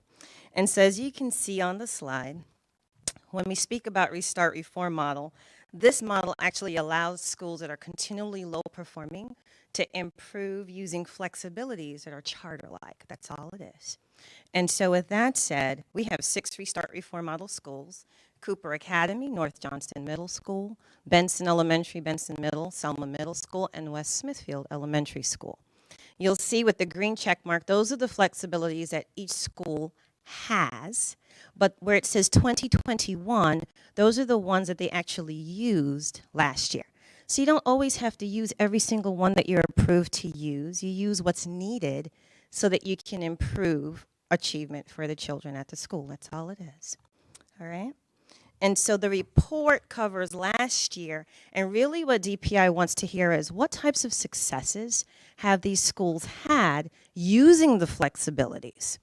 And so with that said, I'm going to take you through some of the evidence that we had of success for last year. So at Cooper, they hired tutors using their budget flexibility, and they worked specifically with at-risk students from their identified low-performing subgroups. So one such subgroup was the students with disabilities, and we've heard many of our low-performing schools share already those specifics. I won't go too deep on that.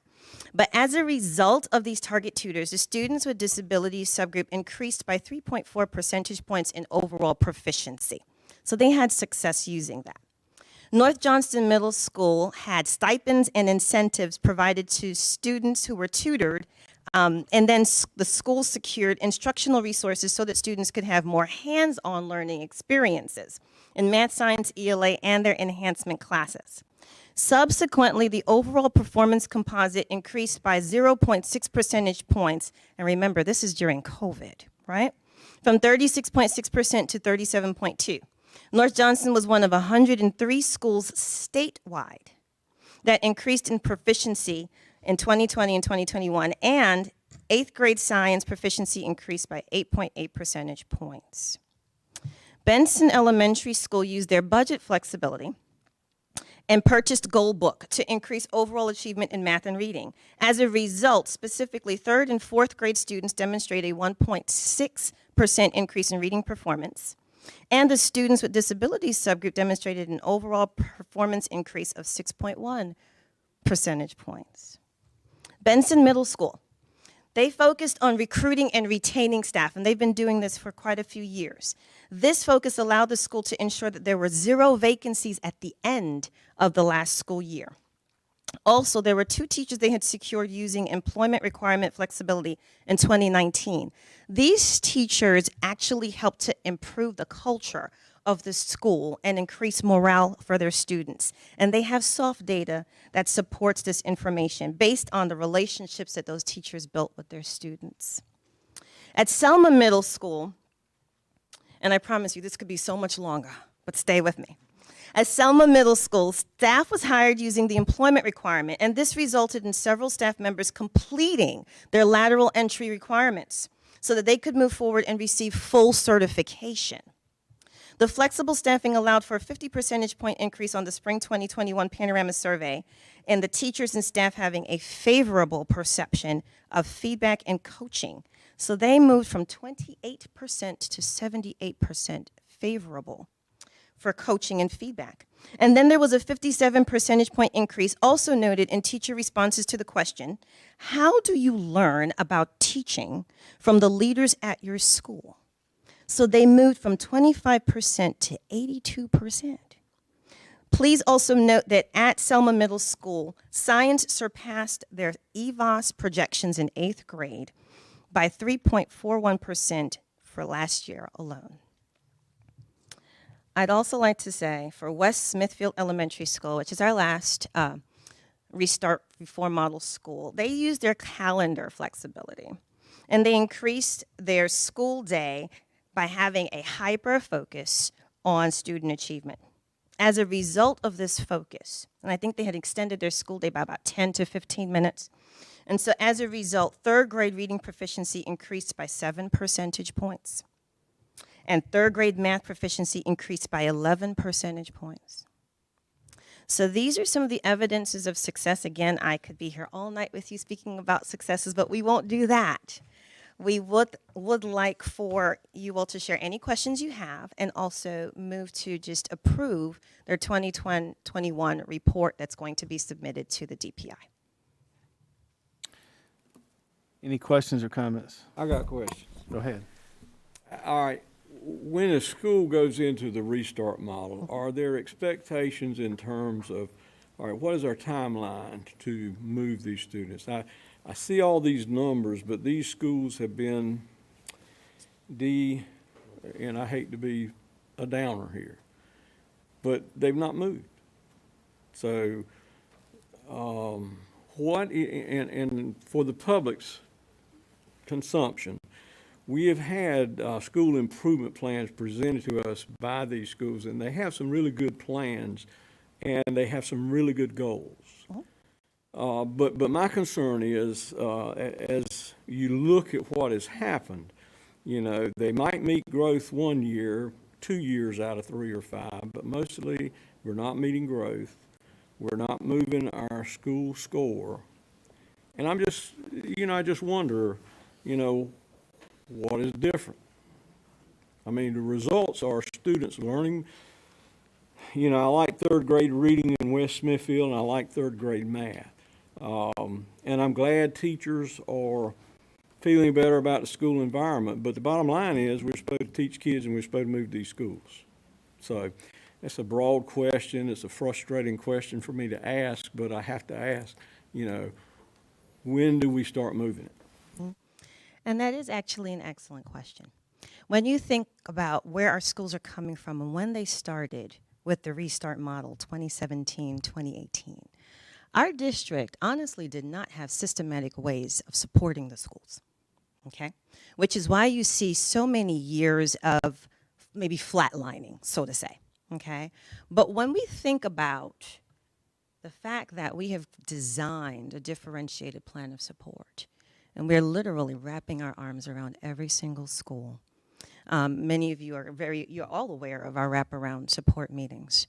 And our principals have spoken highly about that level of support. Mind you, there's several other supports that are in place, but this one is very systematic. And the intent is to ensure that the school has exactly what it needs, because one size doesn't fit all. So that's what it was designed to do. The other thing is to ensure that as a district, we are meeting the specific needs of each school. They should be able to articulate to us, as well as us have a command of their data as to what they're going to need to move that needle and actually accelerate that pace to growth, which is what we haven't yet seen. There's growth, but can we accelerate that pace? And that's what we're looking to do by being more intentional. So our wraparound meetings is allowing us to do that right now. That's what's different. As far as seeing those results, we have to give the wraparounds time. We literally just started doing those this September, and we're already seeing improvement. And that's just one piece that I know I can speak to that will affirmatively move that needle for our schools. Dr. Thomas, Yes. on the wraparound meetings, we heard a lot of that during the school improvement Yes. plans, but how often do y'all have the wraparound meetings with each school? Right, so our wraparound meetings are designed, the frequency is designed based on the school's performance level. So if a school falls into that low performing category, they have it up to 4 times a year. And we've already begun round 2 for all of our low performing schools. And then the other schools, it's that sliding scale, they may meet twice per year. And again, it's not based on how long that principal's been there. It's not based on the expertise of the principal. It's based on how that school has performed historically. If they need support other than the wraparound meeting, y'all react as soon as they reach out for y'all for support, Yes. right? Oh, we're right. We're on top of it. So it's not limited. It's not restricted to that wraparound meeting. Yeah. Mm-hmm. Now, the information that you're sharing here with us is what they did last year. Correct. Okay. Mm-hmm. And so I guess, and I agree with Mr. Carroll. You know, we had some phenomenal, for those in the community, we had the school improvement teams from the low performing schools come and share with us. And so we got a lot of good information and got really a good insight into what's going on. Sustaining it is the word that keeps coming to my mind. You know, when I look at some of these schools and some of the things they did. They did that last year. My hope and prayer is that it works again this year, because it does, you know what I'm saying? 1 year in isolation doesn't get us where we need to go. And, I guess that's my concern. And that's everybody's concern. I'm not on an island by myself out here with this. Is that, we move a school forward, we got to stay forward. And last year, unbelievably, people were still moving forward. It's very small amounts, but still moving forward. But that's just my concern, because I'm reading some things here that aren't this way this year. They do have vacancies. They do. So my thinking is, this was last year. That's good. How do we address this restart program, this restart model in these schools that have new challenges this year? Mm-hmm. Yeah. Mm-hmm. I don't know if I said that very well. Well, just to piggyback on what you're saying, Ms. Andrews, with the vacancies that we have, teachers are telling us that they have no planning time, that they are covering each other's classes, and some and many are getting a stipend to do that, but they're still not. They still don't have that time to sit down with each other and plan. Teachers are cleaning their own classrooms because there aren't enough custodians in the building. We are facing real challenges. And as a classroom teacher, I don't know how you do all of that and deliver. So, I'm excited about the wraparound approach. The schools that presented to us were very excited about the wraparound approach. But we also need to take into consideration that we have got we've got true holes in our buildings right now. And how do we make sure that learning stays the focus? And I will, as a positive, when we had those, every one of these schools came with goals, a percentage. And I think that, if you're going to tell me what you're going to do, tell me, all right, give me a number. I'm going to go 5%. I'm going to go 10%. So I'll know where we're going. We've got an agreement now, And if you do better than that, fine. If you don't, then let's talk about why. But all of those schools that came were very positive, and I think they have their, they know what they're supposed to be doing. And system-wide, we do now have curriculum for math. We do have curriculum for reading.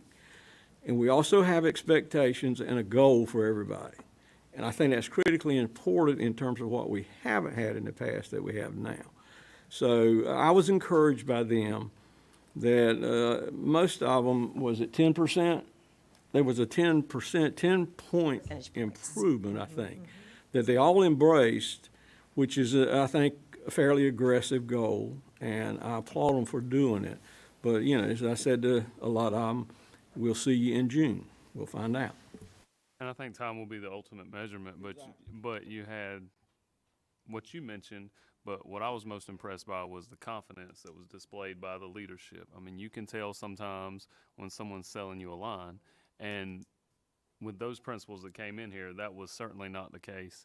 And I do have all thoughts that they're going to improve. And what I was ultimately impressed by is the board went relatively easy on those principals as opposed to Dr. Bracey, who was very, he's not even smiling now, but he was very steadfast in the sense of, this is what I expect, this is what I hope to happen, and for their sake, I hope it does happen. But in all seriousness, I'm confident that these grades are going to go up, especially in those schools, based on the leadership and the people we have in place and the expectations set forth by Dr. Bracey.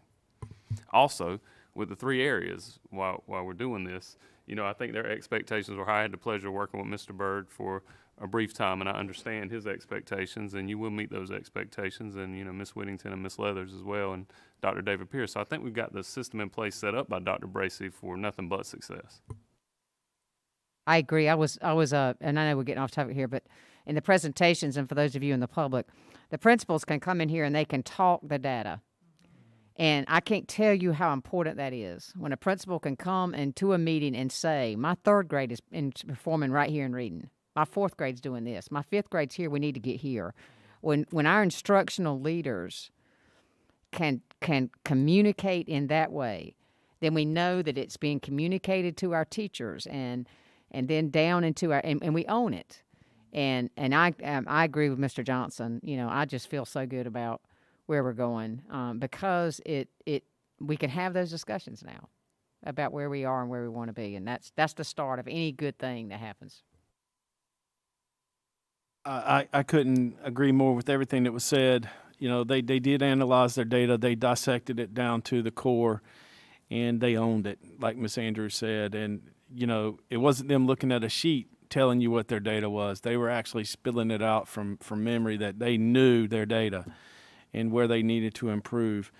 And you're right, Dr. Thomas. When Restart started, we had no clue what to do, how to support them, and it was like they were on an island by themselves. But now there is a plan, there's a focus, and there's structure, and we just hope that they continue down the path of success, which I think they will because of the leadership they have in place. So, thank you for that. At this time. This is an action item, so I'll entertain a motion to approve the Reform Model School report. So moved. Motion by Ms. Sessom, second by Mr. Byrd. All in favor say aye. Aye. All opposed. Motion carries 7-0. Thank you, Dr. Thomas. Thank you, Dr. Thomas. Board members, next is our JCPS grants update. And at this time, Dr. Cherry Johnson, who is our Director of Grants and Research, will come forth to talk about the work that she's doing around grants, and particularly focusing on a recent, very significant grant that our school district was awarded. Ms. Johnson, Dr. Johnson, excuse me.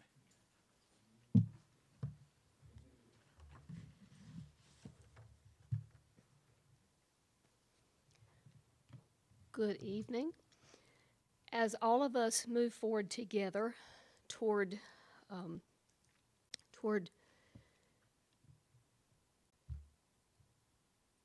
reaching our goal, all of us in the same boat, reaching that goal of all schools being an A, B, or C school by the end of the 23-24 academic year, we are using grants to help us propel that.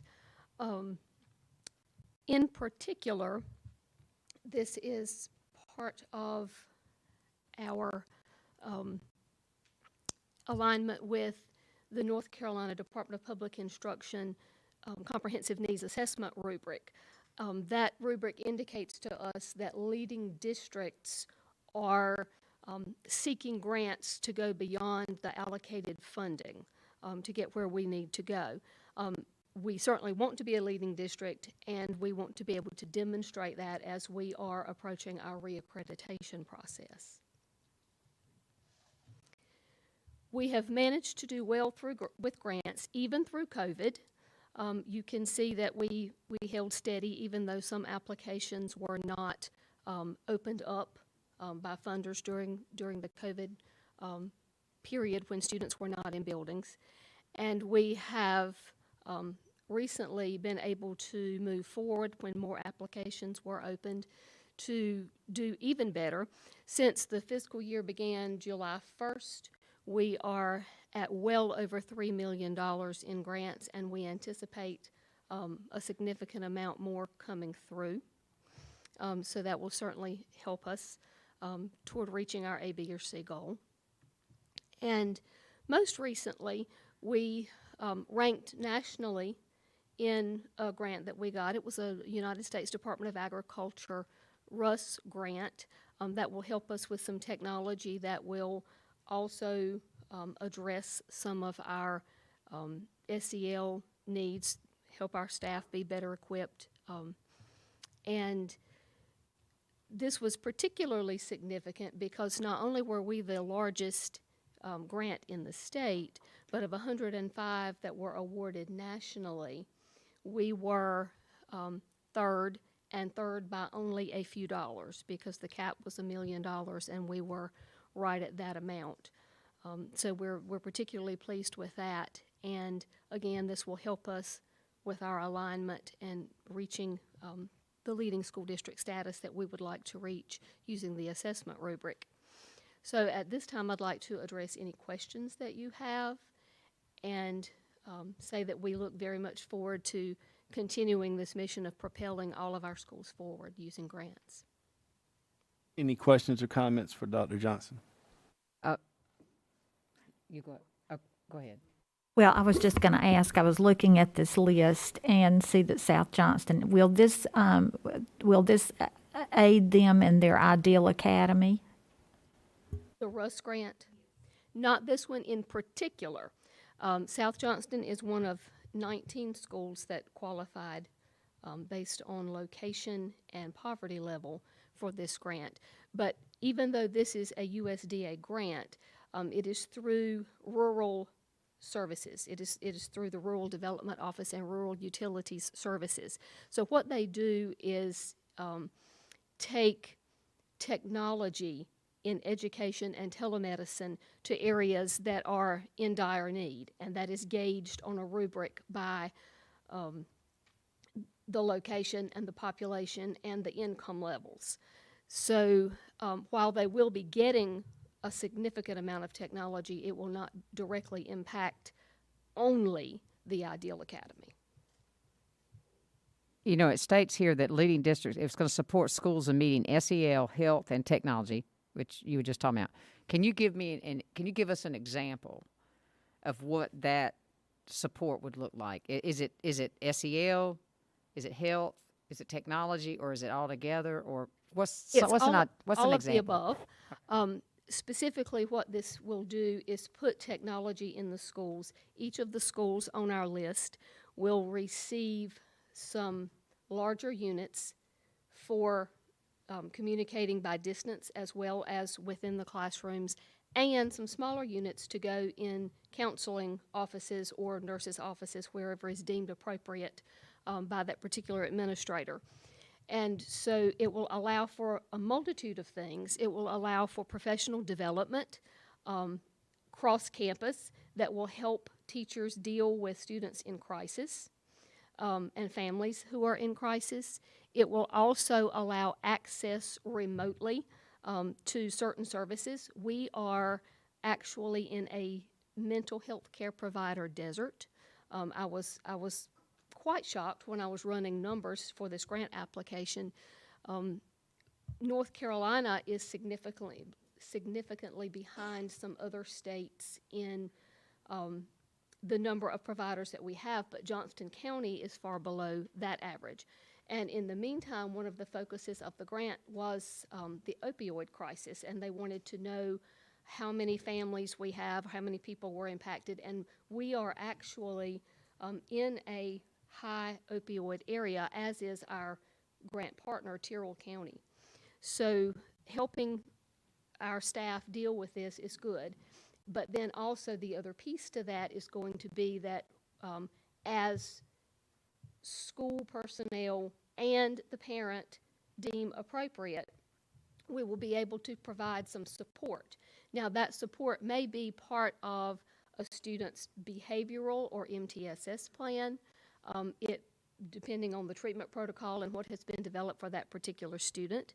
That could be something as simple as being able to talk to a behavior specialist when we don't have enough to have one on every site. And so we have the smaller units to have some privacy to do that.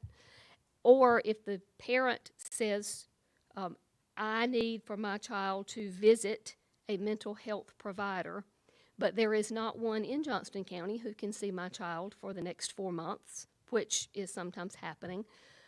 We could then, upon agreement, allow that child to see someone of the parents choosing by distance. And then any time that we are not utilizing equipment for those purposes, then we also have it for instructional purposes.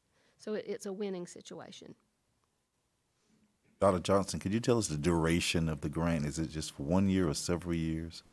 The grant is a 3-year grant. It is, when I say 3-year grant, it means that we can spread the money over the 3 years, or we can spend it all at once. It is finite for us because it is a purchase. It is not to fund an ongoing staffing issue. So that will be between Ms. Michelle Turnage and her staff and Mr. Brett and his staff to develop the exact rollout as to whether that's purchased all at once or if it's purchased in a couple of orders. Was there a criteria for schools to qualify to get the grant or participate in the grant, or was it open to everybody that wanted to try to get in?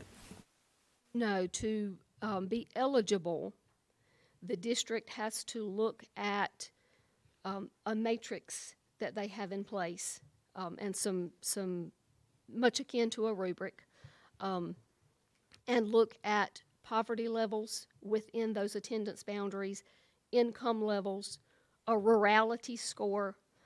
So you come up with several scores that are used to determine which schools fall into the category. So we had 19 that fall into that, and so we got something for all 19 schools. And then our partner is Tyrrell County. They have 3 schools in a district office, and they are each getting something. Yes, sir. So these 19 schools were the ones that qualify within our district? Yes, sir. No more than 19 qualify? Right.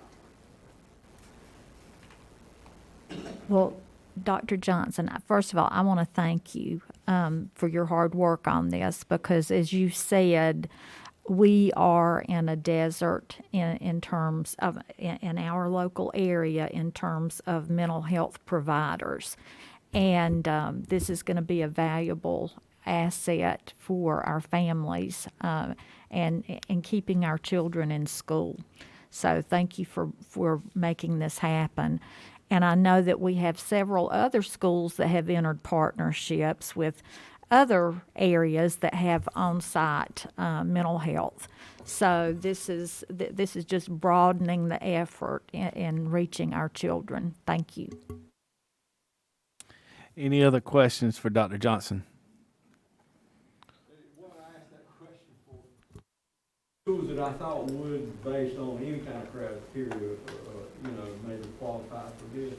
And I just noticed that there were some of our local performing schools with pretty high percentage disadvantaged population that are not on the list.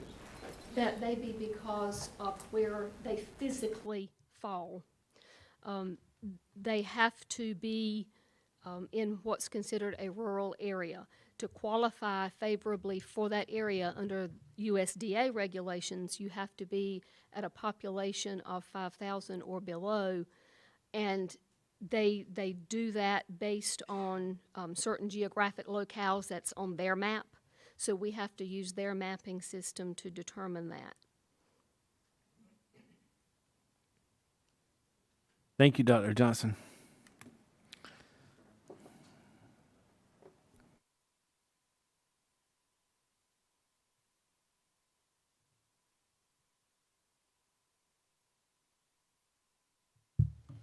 All right. Board members, in your October meeting, you approved the school district to enter contract with an agency to provide professional development materials for teachers of English language learners. On that night, we promised that as we got closer to the beginning of that session, we would return and advise you as to the amount that we would need to spend relative to materials. Tonight, Dr. Keebler-Williams, our Executive Director for Elementary Education and Title I Director, will come forward and give you an update on that spending.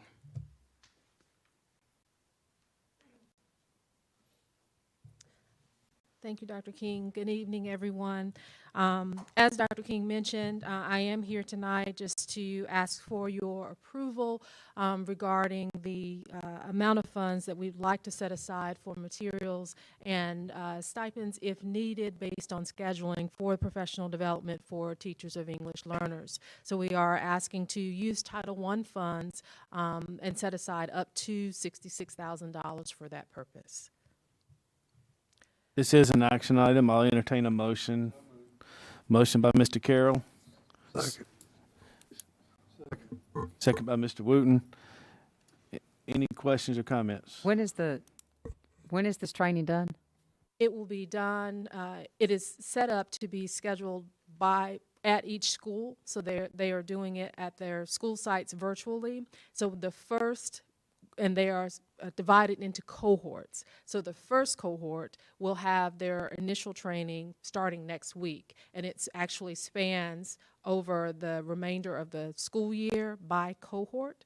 And what we have done to be responsive to principals and to teachers about the amount of training that is being provided overall is to break the training into, instead of having the full 6 sessions this school year plus 3 coaching days, we're just doing 2 sessions this school year plus 1 coaching day, and then we'll return in the fall for with another cohort scheduling for 4 remaining sessions next school year and 2 coaching days next school year. So I realize it's just $66,000 for a specific professional development, but the people I talk to who are in the classroom have expressed concern that there is a tremendous amount of professional development going on, especially with the ever-changing things that they're dealing with. And you may not be able to give me an idea of this because this is just for, English language learners and that PD, but like how many hours a day, a week are these teachers spending on professional development in lieu of their general duties that they have, Dr. Bracey or ma'am? Dr. King, can you come forth and answer that question? I know we have a lot of new things happening. When new things come professional development, we do have high expectations, but I want to be reasonable in the amount of time that we expect, Certainly.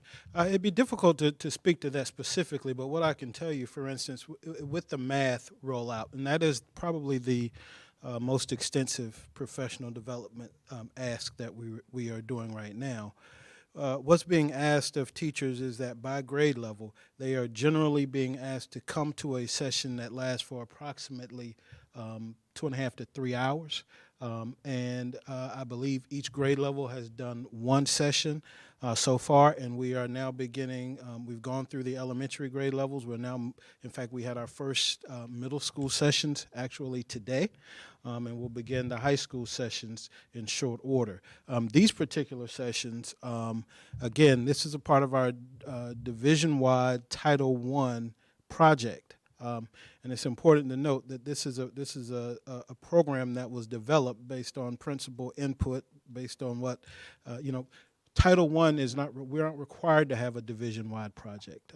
So we did reach out and ask if that was something that principals were interested in us doing. Once they suggested that it was something they were interested in doing, we then went back and asked them what they would like that project to be focused on. They suggested support for English language learners. We went out and really put together a Cadillac program in terms of this professional development. Principals did share with us that they have some concerns, and so we did, and I appreciate the effort of Dr. Williams to try to provide some relief in terms of this program. One of the things that's important to note, though, is that we recognize that much of this support, much of this professional development it does add an additional level of responsibility for our teachers. But in every instance, the programs that we are using and that we're working in are responsive to the fact that we are facing significant challenges in those areas.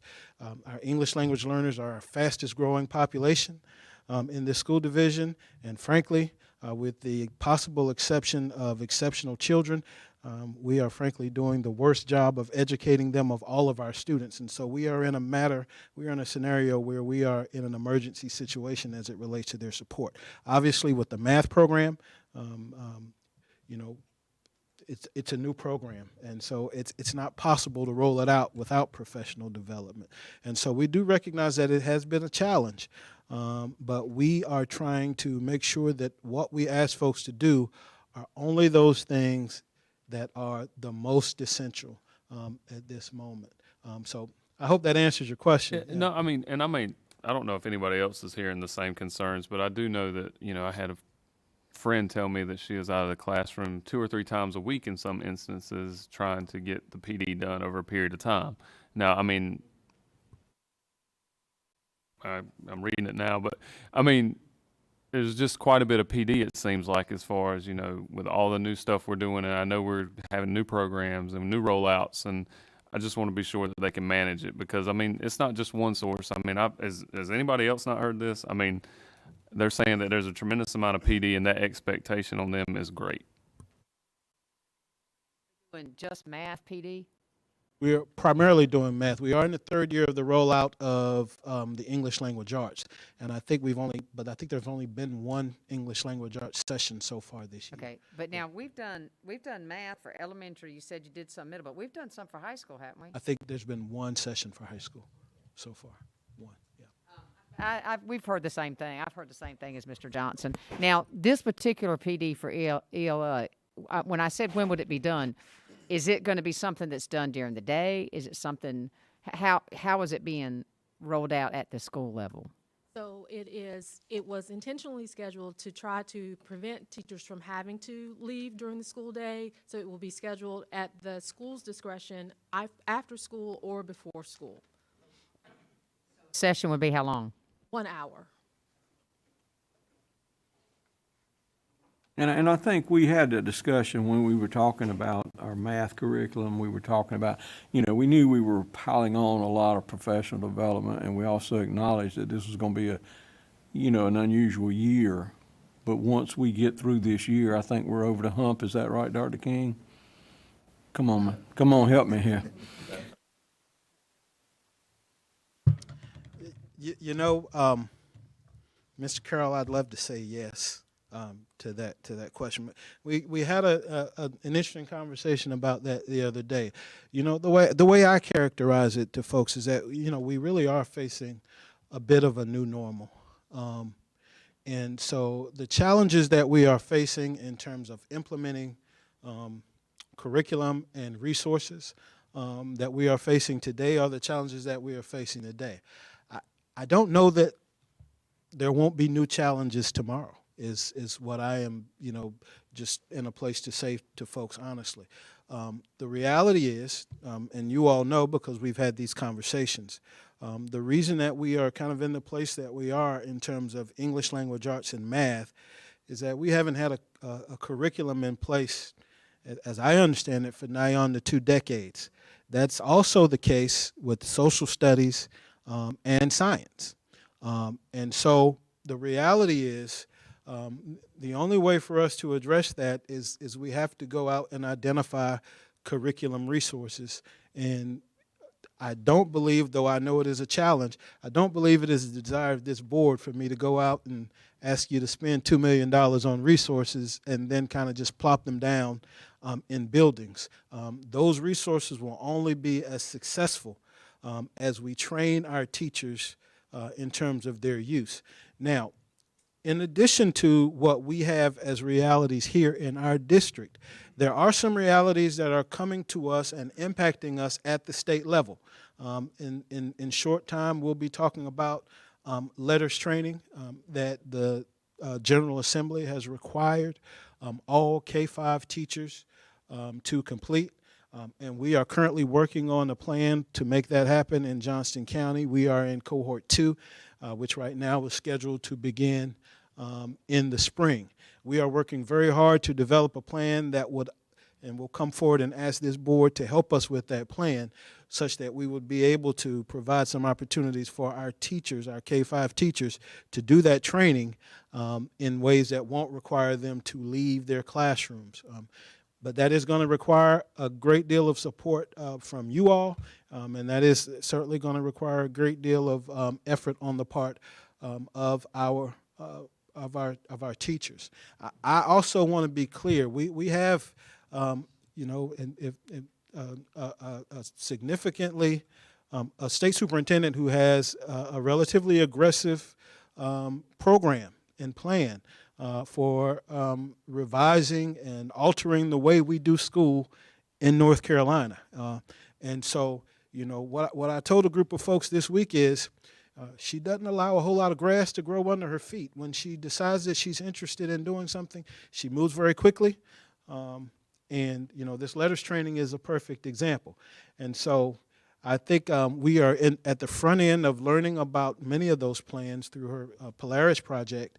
And so while I would love to say that we would be over the hump at the end of this year, I think we'll be over this hump at the end of this year. I don't know what the next hump will be, but if the pattern holds, it will continue to be relatively aggressive in terms of what is being asked of us to do from the state level. And again, we know that we'll need to add at least one additional content area in terms of content materials next school year. Thank you, Dr. King. This is an action item. I'll entertain a motion. So moved. Not on this one. Second. Ms. Andrews made the motion, second on Ms. Sessoms. All in favor say aye. Aye. All opposed. Motion carries 7-0.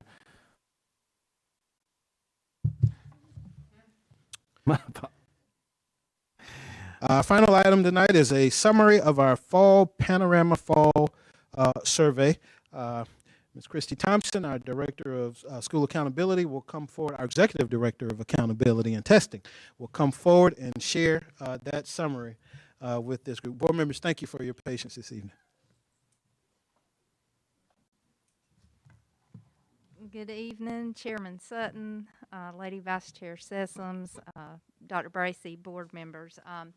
As Dr. King mentioned, Amanda Allen, Dr. Allen, and I are here tonight to give you an update on our recent panorama survey that we gave.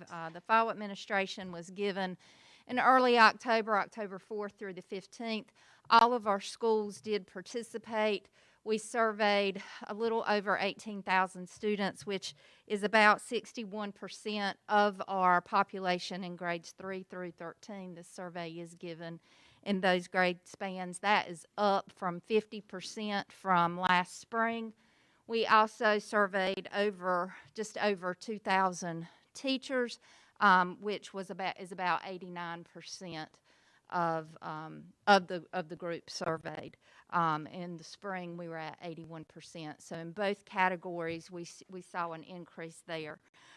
We do offer 2 additional survey windows throughout the school year. We do one in early January. That is an optional survey because several of our schools use the panorama survey data as a progress monitor specifically for their SEL goal in their school improvement plan. And then in the spring is when we survey all of our stakeholders to include not only our students and our staff, but in addition, our parents. With the panorama survey, outside of the typical measure of culture and climate, panorama does help us measure where we are with social emotional learning. Because we know that creating and maintaining that positive school climate is essential to fostering social emotional learning, and we know the huge impact that has on academic student success as well. And that slide's a little bit messed up. I'm not real sure what happened there, but Panorama does provide a rather extensive bank of survey questions. And it's tailored so that districts can select topics from which they want to assess. And I think if you look at this on your PDF or that it's formatted correctly, but what you would see is for the student survey, there are 2 different surveys that we give. There's that support and environment, which includes the topics of engagement, rigorous expectation, sense of belonging, and valuing of school. And then there's the SEL portion, which covers the domain areas of learning strategies, self-efficacy, self-management, and social awareness. Now, for our fall survey, we only focused on the SEL component of it because we really, in addition to using Panorama for surveys, we also use the Student Success Platform, which pulls in multiple sources of data to help schools and teachers with database problem solving. And that is that SEL component that populates that piece in the Student Success Platform. We did have 19 schools also opt in to give the full survey, which includes that support and environment as well. With our teachers and staff survey, the only portion we utilized this past fall was the professional learning about SEL, again, to gauge where we are in terms of social emotional learning. And Dr. Allen will speak more to that in a minute because her group really utilizes this data to inform things such as PD supports and what schools may need added supports. And then in the spring, the categories that we will survey our families with are listed there. But as I mentioned, this is just a sampling of what Panorama offers for us to choose from so that we're really designing a survey that's focused on our strategic plan goals. As I've mentioned, we utilize Panorama to support both our district and our schools' continuous improvement efforts. An important part of the continuous improvement is utilizing feedback from stakeholder perception data. We use Panorama's research-backed survey, the SEL competency and climate, across all of our stakeholder groups to inform decision-making in the continuous improvement process. One of our district initiatives within our plan is to create school environments that foster the social emotional well-being of students. And this data is what helps inform that. From a district standpoint, the data that we collect from the surveys help inform our next steps in terms of PD supports that may be necessary. In addition to using it at the district level, every school has an SEL goal in their school improvement plan. And this is an example of if you were to review each school's SEL goal in their plan, what domain area it falls in. And when you look here at this data, several of our schools have a focus on that sense of belonging and engagement. And these goals were developed based off of their spring data from last year. Some of our schools also actually have like 2 different areas that they are supporting. So, for example, they recognize sense of belonging. Let's say if we increase that, we would also potentially see an increase in student engagement. So some of our schools have selected to make their goals around multiple domain areas. Just speaking a little bit to when schools and teachers get data back from the survey itself, the SEL component in student success, this is a sample of how the data is presented. That first column there provides the school leaders with kind of a distribution of the percent of items answered correctly or where the strengths are, and then it breaks it out into the various domain areas that we've assessed or surveyed on our survey there. So then within those different domain areas, school leaders and teachers are able to see either from a grade level standpoint or their class standpoint where potential strengths or areas of opportunities lie. Drilling down to the student level, we are not able to see specifically how a child answered, but by domain, we are able to see what domain area may be of particular strength or area of focus for a child. And as you can see here, this is looking at, it does give change over time as students take multiple surveys, and as long as we keep our domain areas the same, it'll give us that little graph of, is the student staying at about the same place, or are they improving? Also, Panorama has a built-in toolkit that can just quickly give like quick tips for things that, based off of where that student falls, quick tips for addressing that domain area. So I'm going to ask Dr. Allen to come forward and speak specifically to what did our data say from our recent survey. Thank you. It's great to be with all of you this evening. I want to point out some of the things that Christy shared were about how this is strength-based, strength-focused. This is looking at the big picture. It's not looking specifically at, what did this child say about these specific questions. When you're looking at SEL data, you're looking at what's happening in the core content for each of our schools. What overall is happening in our schools? That's how we primarily use this information, so that we can get a pulse on what's going well, and we can continue to build on strengths and support students where support may be needed. So when you're looking at your grades 3 through 5, you can see where we have percentage favorable responses.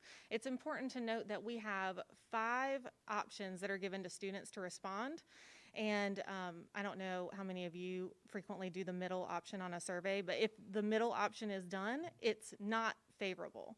So all you're seeing is data from those top 2 tiers of responses, just to keep that in mind.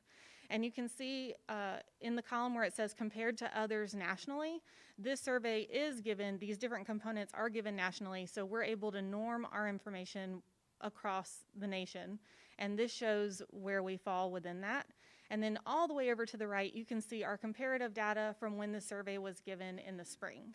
So we're up across the board for our 3 through 5 students. And you'll see that there's not any indicator for self-efficacy, and that's because that's a new area that we're measuring this year.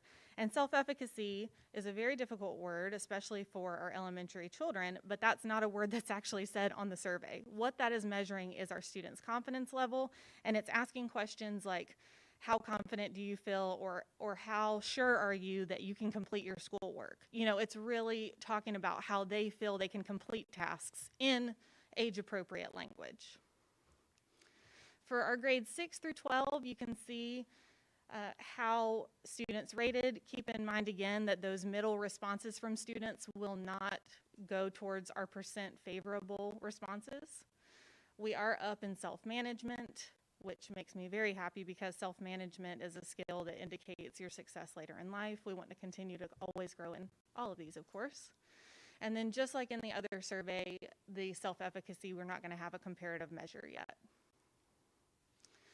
So for our teachers and their professional learning, as Christy already shared, we had over 2,000 teachers respond. Overall, from their responses last year, we are down a smidge, and we've got that broken down to where you can see where we're up on these items when it's talking about how helpful your colleagues' ideas are about SEL, how often social emotional learning professional development opportunities explore those new ideas, and overall how much you learn about supporting your students' social emotional learning from leadership at the school. And you'll see that there are some areas where we are down, and it's important for us to have this information to know where we need to go next. And we see in this data that teachers crave individualized information, like they want it very applicable to their fields, as they should. So we're going to continue to grow in this area while also understanding that professional development is plentiful, right? So we're going to time things in a way that makes sense, and we're going to make sure that everything applies directly to the content areas that they're teaching. One of the ways that we've done that this year is through SEL 3 signature practice calendars, where teachers have these pre-made calendars of activities where they can do engaging activities by clicking on links that we've already pre-designated. So it's taking out of the planning time for our teachers to have welcoming activities, end of lesson, launch or summary activities, and engaging activities in the middle of lessons, just to make sure that our students are staying engaged and building relationships with the teachers to maximize their learning opportunity. So that's all we've got for this evening. If you have any questions, we're happy to respond. Thank you, Dr. Allen and Ms. Stevenson. Any questions for either one of them? Backing up a little bit, why, and I know the answer to the question, but I'm just trying to, why are we addressing SEL at all? We are addressing students' social emotional learning for a myriad of reasons. One of which is why Johnston County started addressing it, is because this is directly tied to student achievement. And we want what's best for our students, especially in the classroom. And if you get to this presentation online and you click to one of the very beginning links where it's got all the survey data, you'll see that the majority of the questions are about how you are as a learner, how you're accessing your learning. And growing those skills for students to know how to be wonderful students is, of course, going to help them manage themselves and manage their academic load as well. However, we also have the required mental health and social emotional learning improvement plan now. So Johnston County started to focus on this because it's what's good for education, and now the state has picked up on this, and they are continuing that with our required improvement plan. Yeah, I just wanted to make that clear that people understand that this is not something that we're doing it because it's good practice, but we're also doing it because this is part of the education of students in North Carolina. And that's why our schools are addressing it in their school improvement plans. Let me ask a question about the panorama surveys. There's been a lot of information out there about and Christy, I know you can answer this, or either one of you, but we asking children in Johnston County schools about their sexual orientation. Do we have any surveys out there? You've given us a copy of your surveys. They're on this PowerPoint that you just shared with us. Are we asking any children in Johnston County about their sexual orientation? And as we said, the surveys that you have you given to us are the surveys that are shared with the students in Johnston County. That is correct. One being the social emotional learning for students and one being support for students. Is that correct? And then teachers have a separate one. Correct. And we can make the one that'll go out to families as well. If I didn't put that in the folder, I can, as soon as we get that one generated, we can put that in there as well. I just want to make it very clear that, despite what might be said, that is not our mission in Johnston County, and we are trying to address this in a manner that is best for students and for teachers, and trying to help our young people grow to be the citizens and the people that we all want them to be. And I just want to make that clear. And as I mentioned, Panorama has a huge bank from which to choose from. They do surveys like that for other people. But I will say, like, if you were to go and download their handbook that with all the topics you can choose from, Panorama does offer a service where they will help districts write survey questions that are specific to their district initiatives. So, you won't find those type questions that you were asking me about in their handbook, but they could have, if a district came to them and said, we need questions, and I think what you were referencing is what actually. So there might be some surveys out that the Panorama did that had to do with those topics. With specific district initiatives, not in Johnston County. And none of this data, I think, following up on that, none of this data is collected and sold so we make a profit off of what we're gathering. Absolutely not. And that FAQ on this last page, if you click on that link, it actually takes you to Panorama's website, and they talk about their data security processes. But we do not, and they do not sell student information. Thank you. Thank you, both of you all. Mr. Britt,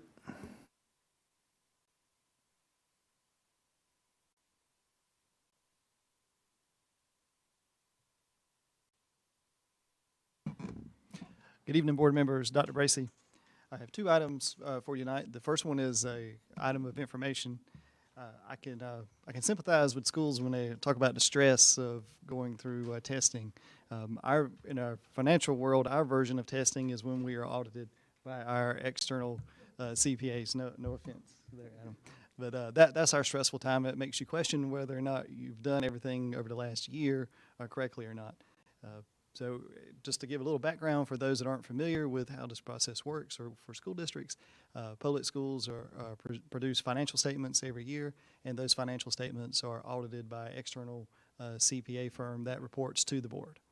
And so tonight is our presentation of our fiscal year 2020-2021 financial statements. And with that, I'll turn it over to Adam with Anderson Smith White to make the presentation. Adam? Welcome, Adam.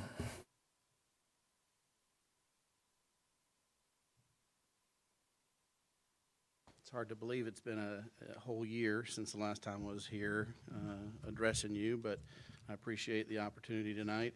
In front of you, and also in PDF version, you received a copy of the 72-page financial statements.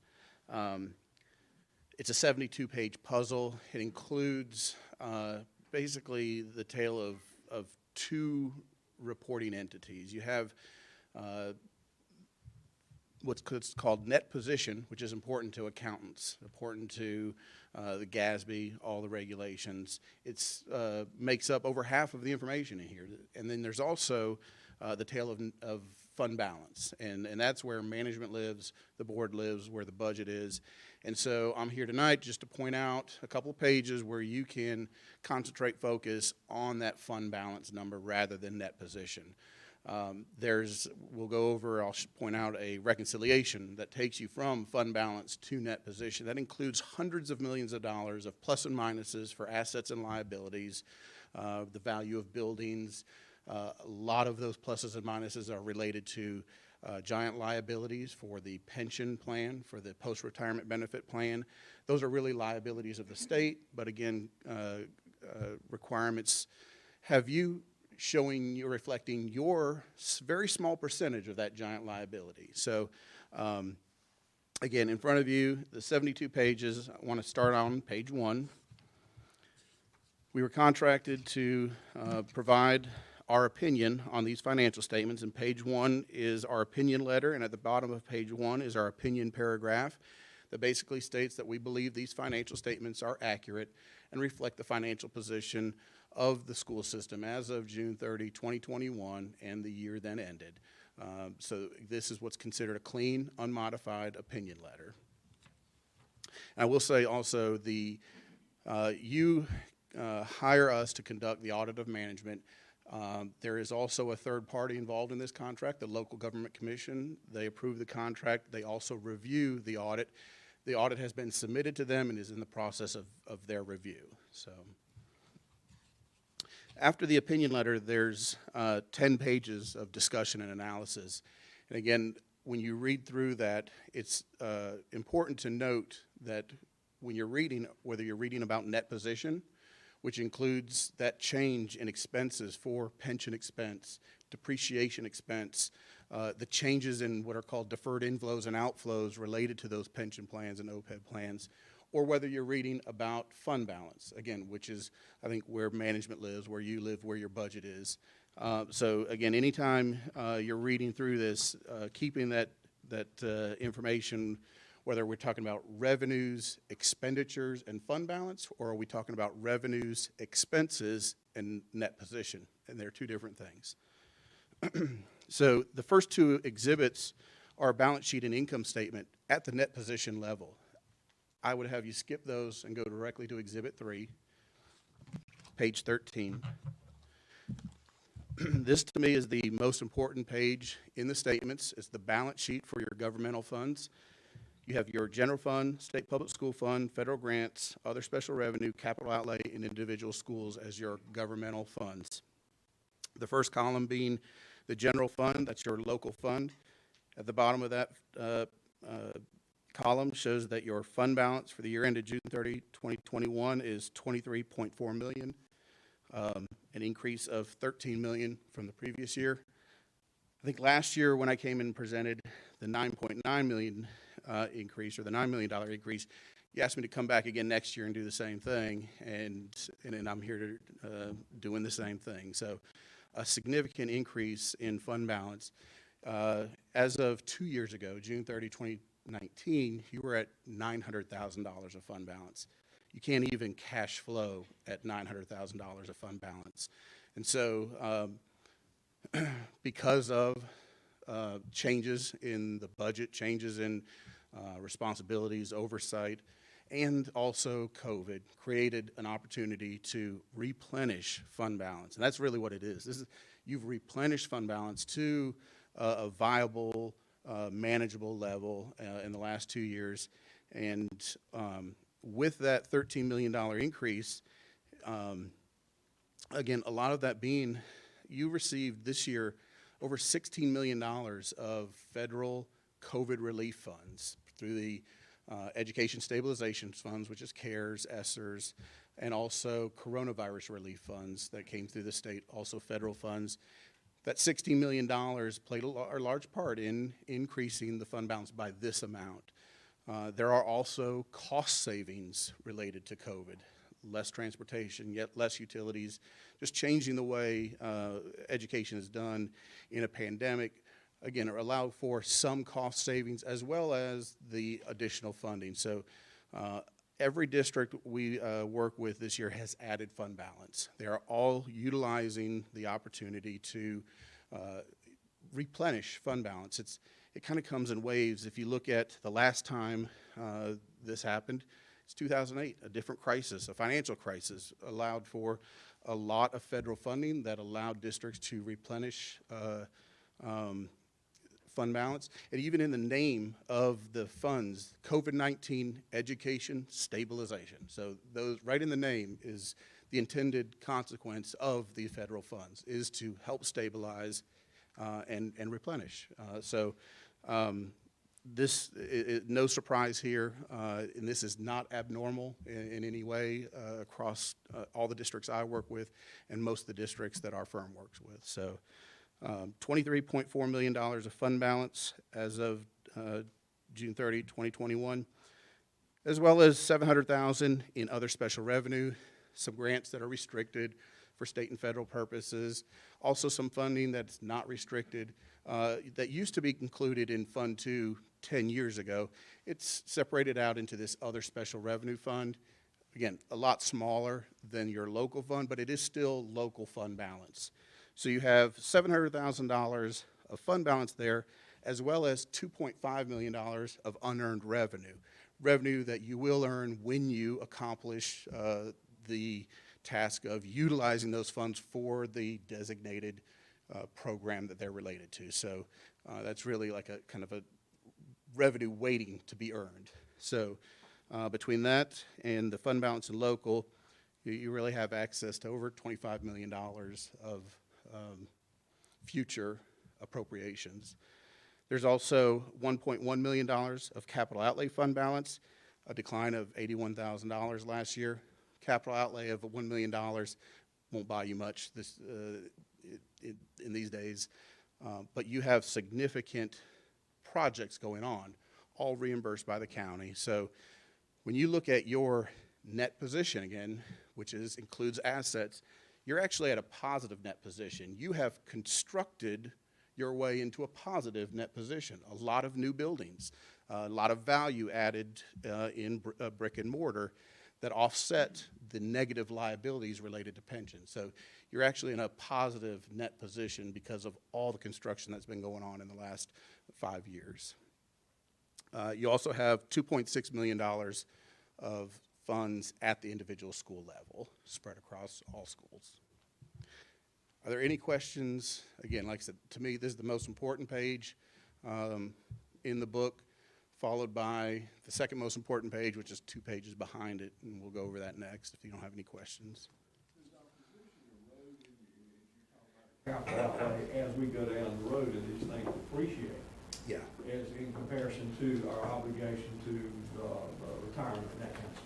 So depreciation, yes, erodes net position, and which is important to accountants It's important to you in the terms of what is the average age of our buildings? What is the capacity of some of our older buildings? What needs to be replaced, rebuilt? Where's the new construction need to be in the next 5 years? So yes, certainly depreciation does erode net position, but one of the bigger factors, unfortunately, is that pension and post-employment benefits.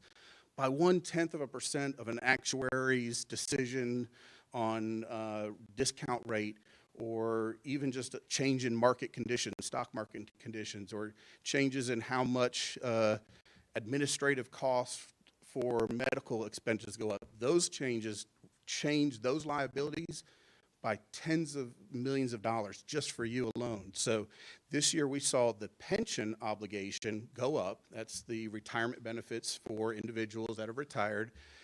That went up, but the post-employment benefit cost liability went down. Those two far exceed the erosion based on depreciation. Those will only live in a small range. They'll go up and down as fluctuations occur in life and in average age of life expectancy, all that. Those liabilities will never go to zero. So they'll live in a certain area, and the depreciation will continue to erode. And so when you end up back at a negative net position, it won't be any shock or anything unusual. In fact, North Carolina governments operate in negative net position because of these liabilities at the state, and because counties, they take on enormous amounts of debt to construct buildings that are then capitalized on your books. So they have negative net position because they're carrying the debt. You have not as big of negative because you have those assets to offset. So the standards that are written to capture the financial position of governments nationwide are written by the GASB, the Governmental Accounting Standards Boards. They're written to reflect all potential assets, liabilities, and in North Carolina, it's a little, the way the governments are set up is different. This school system does not issue debt. You don't create bonds, whereas in other states you might. So the rules that were intended to capture important numbers that mean something for the city of Chicago doesn't mean the same for Johnston County Schools, but you have to play by those same rules. So again, and that negative net position is not as important financially and in the near term as the fund balance. Comparable to systems our size, are we, it's $2.6 million, excuse me, 1.3, 1.1 million, is that? That's pretty typical. It's very low relative to how much is spent because elementary schools are $30+ million, middle schools are 50+, high schools 60, 70, 80 million.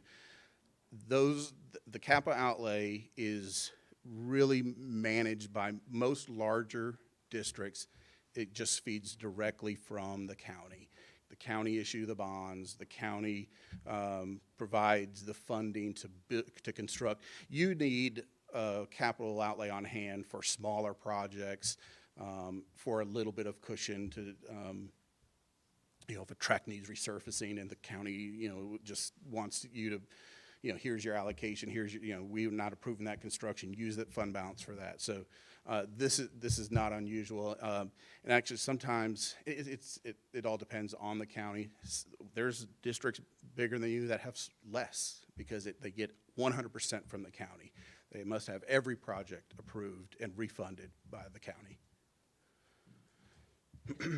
So if you turn one page real quick, this is just to show you, page 14, how $27 million of fund balance becomes $8 million of net position. Again, the $27 million being most important to you, but this booklet contains information, and Stephen is in charge of maintaining accounting policies and procedures that help create and calculate the hundreds of million dollars of pluses and minuses between that $27 million and that $8 million of net position. And so those are all the reconciling items.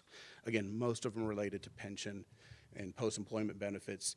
Those amounts are actually maintained, calculated by the state auditors. So Exhibit 4, page 15, is the income statement for those governmental funds. We already talked about those increases in fund balance, and this is where you can see those. First column, the general fund, net change in fund balance, $13,564,000, added to that beginning fund balance of $9,868,000 to get to that $23.4 million. You can see the other special revenue used $471,000 of fund balance. Capital outlay used $81,000, and the individual schools added $149,000. Your total revenues for the year were $393 million, and expenditures were $382 million. When you say $380 million, it kind of makes $23 million look a lot smaller. And that's just one of the issues why 2 years ago, $900,000 was really a dire position. So, any questions about any of these statements or columns? The state public school funds are your biggest source of revenue, $258,000. The federal grants fund, $26 million. Again, a lot of new funds in that $26 million, over $16 million of COVID funds between the state public school fund and the federal grants fund. Like I said, $16 million flowed through related to COVID. And then $30 million of new construction in the capital outlay fund. So you have the statements for your governmental funds. You also have two business type funds. If you turn to page 21, you have a school food service fund and a child care fund. These two funds were probably most significantly affected by COVID, not being able to operate after school programs and the difficulty of providing meals to students in the middle of a pandemic from remote locations or on split schedules. So the business type funds, because they're business type funds, they're accounted for in fund balance and net position, where fund balance equals net position. Their assets are recorded directly in their fund balance. Their portion of the giant liabilities are recorded directly within those funds. So you can see at the very bottom that their net position is negative for the school food service fund and only $300,000 for the child care fund. You do not have negative fund balance in those funds. You have funds available. So when you look at these funds, I like to look at the current assets, cash and due from other governments. Your school food service fund has $1.7 million of cash on hand and a receivable of $555,000.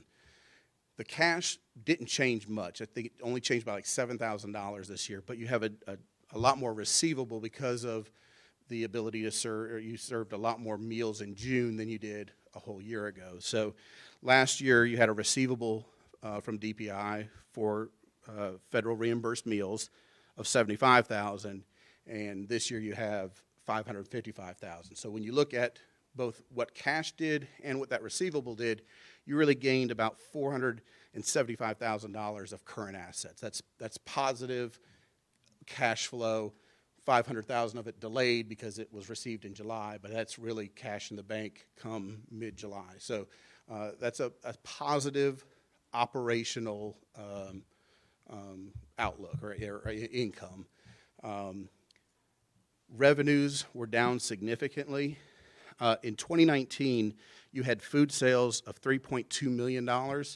This year, you had food sales of $49,000. Last year, or in 2019, you had $8.7 million of federal reimbursements. This year, you had $8.3 million of federal reimbursements. The school system is operating under the summer feeding program. It's a different type of food being provided, more prepackaged, ready to go, deliverable.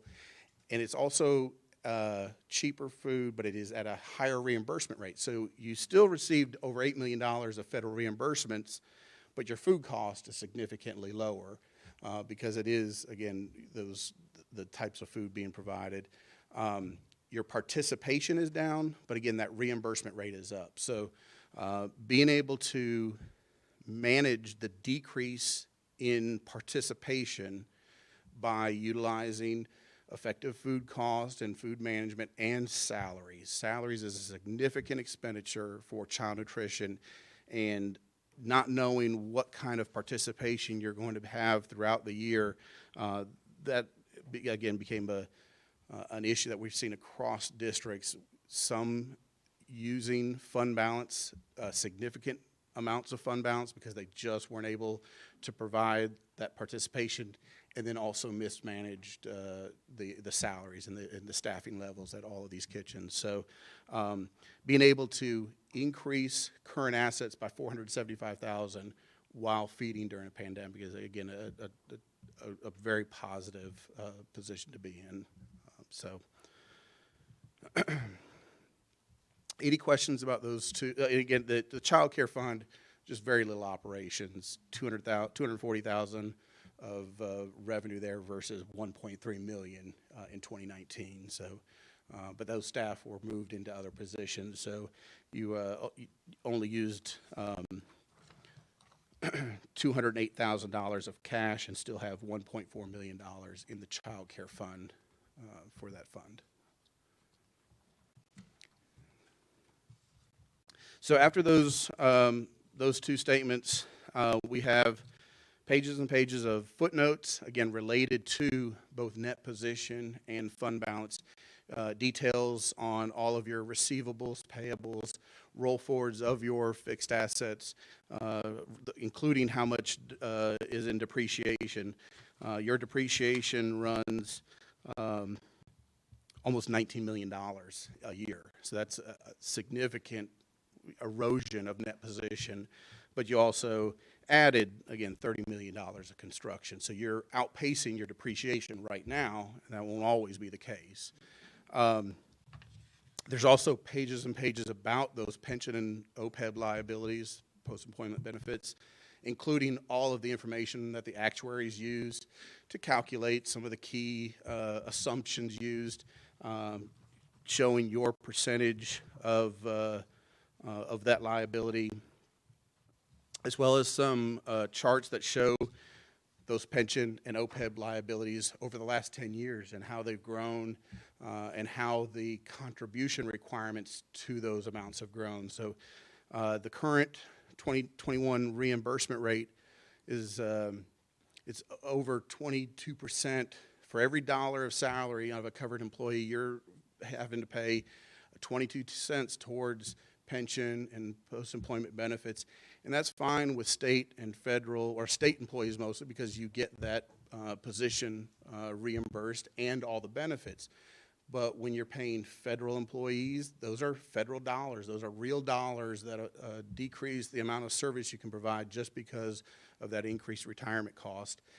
Anybody paid locally, that's real dollars every year when they increase that retirement rate.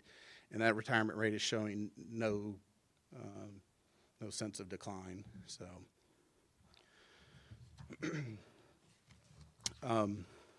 after the financial statements, there's a second part of the audit, which is the compliance part.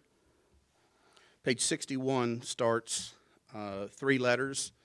1 letter on internal controls over financial reporting and over compliance. 1 letter, an opinion letter over state compliance, over your state major programs, and 1 letter, opinion letter over federal compliance with federal major programs.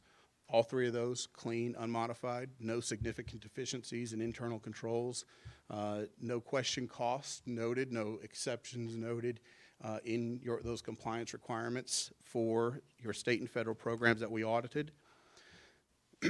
Your federal programs have to be audited to the tune of 20% of your federal dollars every year, and every major program has to be audited once every 3 years. So we don't come in and audit all of your federal dollars for compliance every year.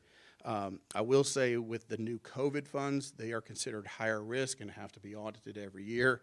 This year we audited child nutrition, the COVID-19 education stabilization, and the COVID-19 coronavirus relief funds as your 3 major federal programs. Same thing with state. We don't audit every state program every year for compliance. The state public school fund, the largest component, does have to be audited every year. So we audit 98% of your federal or your state dollars just by auditing the state public school fund. But we also picked up the career and technical education state program for both the state months employment, which are positions, and the program support funds, as well as the driver training program. So those were your 4 major state programs. And that is all I've got. Happy to answer any questions either now or even in follow-up. My phone number is at the bottom of each of these opinion letters. I'm happy to talk financial statements anytime with anybody. So The only question I got is the final report. All the stuff that you audited, there's no findings anywhere in the audit, correct? That's correct. Yep. If 2 bullet points, $13 million of added fund balance in local, and no findings, no deficiencies. Positive findings. Yeah, and I think the good thing about that fund balance growth of 13 million, of course, obviously it came from 2 things you pointed out. One, COVID and not having to operate. Yep. But the other thing, there's been significant improvement in Mr. Stephen Britt's accounting ability and how understanding of how state budgets work and educational budgets work. So, forcing others to understand it. That's right. Thank you for this good report. Thank you very much. Mr. Britt, thank you for all your hard work. My pleasure. You know, I love to talk numbers. If I could, I'd like to just point out one thing. We talk about spending $383 million in a year, and we talk about having $100 million worth of COVID, and we talk about having $7.9 million of funding increase from the county. Those are big, big numbers, and it's hard for most people to even wrap their brain around. But let me give you another number, and that's 111th. 111th. So there are 115 school districts in the state of North Carolina. There's 100 counties plus 15 city schools. Johnston County Public Schools ranks 111th in per pupil expenditures. So how much money does Johnston County Schools spend per child from our operating funds, funds 1, 2, and 3, state, federal, and local, in a year? And that's where we ranked in 2011. I think in 2021. In 2020, I think we were 110th or 112th. And then in the year, let's see, I think it was 2019, where we spent, you know, where Adam was just talking about spending down fund balance to almost non-existent amount of leftover fund balance. We were still ranked like 109th. So even with spending more money than what we brought in, we're still ranked at the bottom, meaning there's 110 school districts out there that spent more per child, and so that's it's kind of hard. It's kind of hard to wrap your mind around. How could those 2 things be true? How can it be true that we have $100 million here and $383 million there? And it's because we're a large district, you know. And why are we at the bottom? Why are we near the bottom with our funding? Well, that's a whole other discussion. I don't know that you all want me to get into tonight, but there's a whole plethora of reasons, and it can't really be pinpointed to just one specific cause. But that's just something I wanted to point out to the board and to the public, that when we talk about all this money, we're not, you know, out of all the counties that border us, none of them spent less than we did on them. So just wanted to point that out. Mr. Chairman, do you need a break before we move on to the hot topic? Let's keep going. Okay. Presented for your consideration tonight is probably the one thing that most people are looking forward to discussing the most from finance tonight, and that is a proposed retention bonus plan. So how does it work? So we're proposing a plan that has 2 different groups. You have one group for employees that were employed as of March 1st, 2021. And then another group that was hired subsequent to that. And so just a little bit of justification. You know, I don't need to tell you more about COVID and what, you know, what has transpired and what has challenged all of our employees this year. To jump right kind of to the numbers and eligibility would be basically it's all our full-time staff. So full-time staff would be considered anyone who's a permanent employee, is working at least 30 hours a week. That it also includes all bus drivers with assigned routes.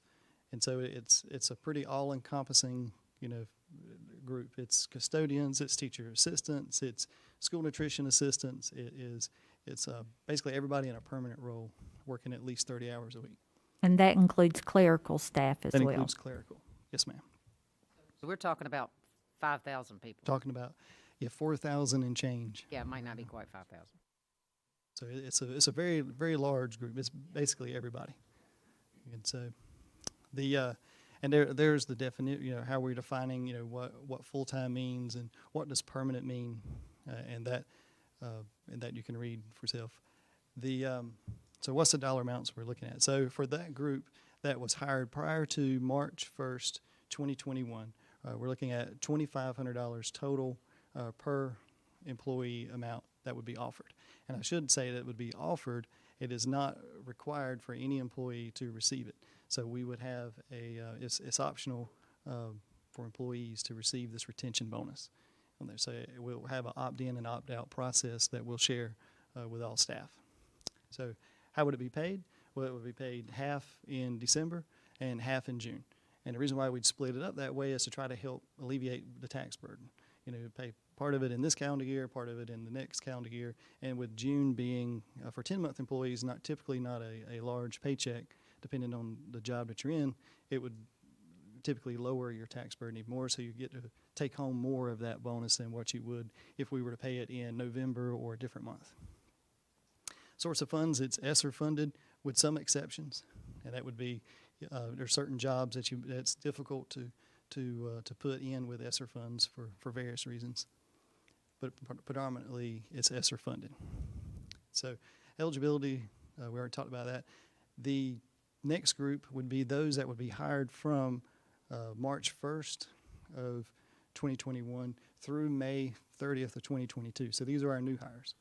And so this group would have the same kind of rules, the same eligibility, but the amount would be lessened. So the intent would be to have a higher bonus for those that have worked through basically two school years with COVID, and a little bit less for those that are our new hires coming in. And so that would be, depending on when you're hired, it could range from $625 up to $1,250 for those employees. And so documentation, we would document, there'd be a process that we'll roll out to all the schools and departments, and it would basically be an opt-in process. So total cost of the program would be about $13.4 million. So it adds up quickly, just like we were just talking about at a district our size. It adds up in a hurry. So the goal and the hope with the retention bonus is to reward employees for staying on with us. You don't have to turn on the TV or you don't have to look at much to see that there's a tremendous amount of turnover and tremendous amount of vacancies in a very, very tight labor market. And so what the hope is that we can hang a carrot out there and incentivize employees to stay on with us, press through. There's better days ahead. We're in kind of the toughest of the tough now, and to reward employees for going through it. I kind of, I love analogies. So I'll give another analogy of what the thought process is with this. In the military does re-enlistment bonuses, and it's kind of like a retention bonus. You sign on the dotted line, re-enlist for 3, 5, 8 years, and we'll pay you $10,000. We don't have $10,000. We can give all 5,000 employees. You can do that math real quickly how much that would be. But we still can do and offer an incentive for that. So this is kind of mirrored off of that same thought process there. Mr. Chairman, I would make a motion that we adopt this. No, I'm sorry. You're taking a break. I apologize. Taking a break to Yeah. Yeah. Yeah. Who's just trying to breathe? Yeah. Yeah. I asked Mr. Britt to share these next slides so the board will have a clear idea where you are as far as ESSER funding is concerned. You may be surprised. Yep, so we talk about $104 million, and that number will grow a little bit, but there's still some programs that haven't been awarded to us yet from the state. So that's what has been awarded and approved by DPI to Johnston County Public Schools as of this date. And just as a reminder, just because there's a budget out there doesn't mean that we've received the funds for it. Those are two different things. And so we start with a $104 million budget. We have spent $21 million of that, and we have $83 million left over as of today. And so of that $83 million, what's the forecast like? What are we looking at spending funds on? And that's kind of a breakdown from largest to smallest of what we're looking at. You know, I think it was last month we did the more very detailed breakdown of spending ESSER funds, and we've got that on our finance webpage, along with our financial statements if anyone wants to read that 70-something page document. All of this is on our finance webpage, and it breaks it down by line item. Just, Stephen, as you talk through these, you look at that $21 million for summer school. That's through 23-24. Is that correct? That's correct. $14 million for tutoring. That's through 23-24. That's projecting out. $14 million for student and staff devices. That's the refresh we're going to do. That's the refresh, and that is probably the tightest of the allocations that we have. We're probably going to need to pull from other areas to put more into the refresh. True. And obviously you have the $13 million retention bonus that'll be voted on tonight in this as well. That $4 million for school safety improvements, is that through 23-24? Yes, sir. Okay. The science and social studies curriculum that we're going to put in, that's the $4 million there. We have a projected $3 million plus for HVAC improvements. And of course, $1.7 million for subs and teacher planning period stipends that we're doing just to keep everything rolling right now. What does that add up to, Mr. Britt? 70-something million of the 83 million, I think it was, that we have. So it leaves about 11 million. And that's not to say that we don't have the $11 million budgeted. It's just in smaller dollar breakdowns than what you have up here. So these are the items. You got something, Ms. Andrews? No, that was what I was going to ask. So when you start talking about subtracting, we're talking after that right there, we're talking 11 million, probably around there. And with it just being 11 million, what you don't see there is a bonus for next year. I just want to be very transparent. You don't have the budget as currently constituted to do another staff bonus. And you're doing this year and next year right now, which is very beneficial for you because a lot of districts are doing 1,000, some are doing 1,250. You're doing 2,500, which is great. Sort of like you're giving it to the staff up front with the hopes that they'll agree to it and stay with you through the 22-23 school year. You know, we've but we've received $103 million, spent 20 of it, Mr. 21 million, that's right. And the way Stephen's mind works and my mind works, he and I are already thinking about when all this is gone. And we're starting to make moves and do things from a personnel and staff perspective to make sure that we can sustain this when all this money is gone. Because, folks, this money is going to go away. And a lot of times we sit at this dais and we talk about ESSER. There's not much left to give. And on top of that, Dr. Brace, is a deadline on it. I mean, they're all September trigger 24th. dates on it. Yeah. Yes, sir. September 2024. Well, and I would even look at the $4 million for science and social studies curriculum. That seems like low. That seems low to me, but I don't know. I'm whatever. I'm just saying that it could be more expensive than we think it is. Yes, ma'am, you're right. I just want to be clear. These are all needed and wonderful purchases, but it doesn't last forever is what I'm saying. Right. So in what the situation we do not want to end up, Adam, is where we were pre-COVID with the $900,000 in the bank. We can't live that way.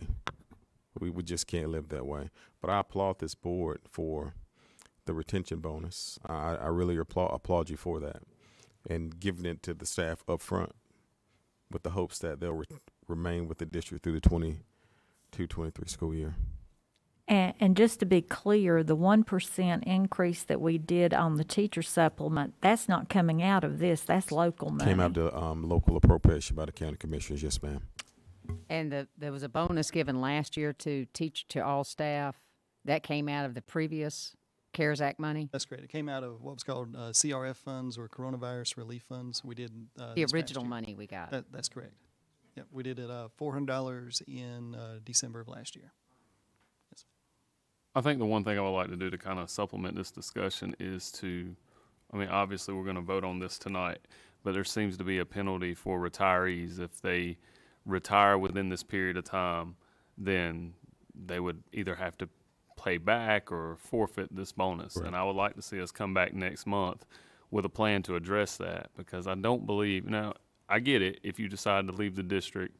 I get the meaning of a retention bonus. I understand that. But I don't think that we should penalize people who retire, who stuck it through, who paid their time, who would remain here, but they've done their time, and they want to go home or move on. I don't think we should penalize them. So I know Dr. Bracy, we spoke about this briefly during one of the breaks, and we can't crunch those numbers tonight, but I would like to see next month we come back, because I think the 6 of you would agree that it's not right to penalize someone who would stay here, but they've done their time. So that's one thing I would like to see changed. We could maybe address that. Mr. Britt, do you think you could have those numbers ready for the December? And it wouldn't be like it being additional funds, because you budgeted for them anyway, right?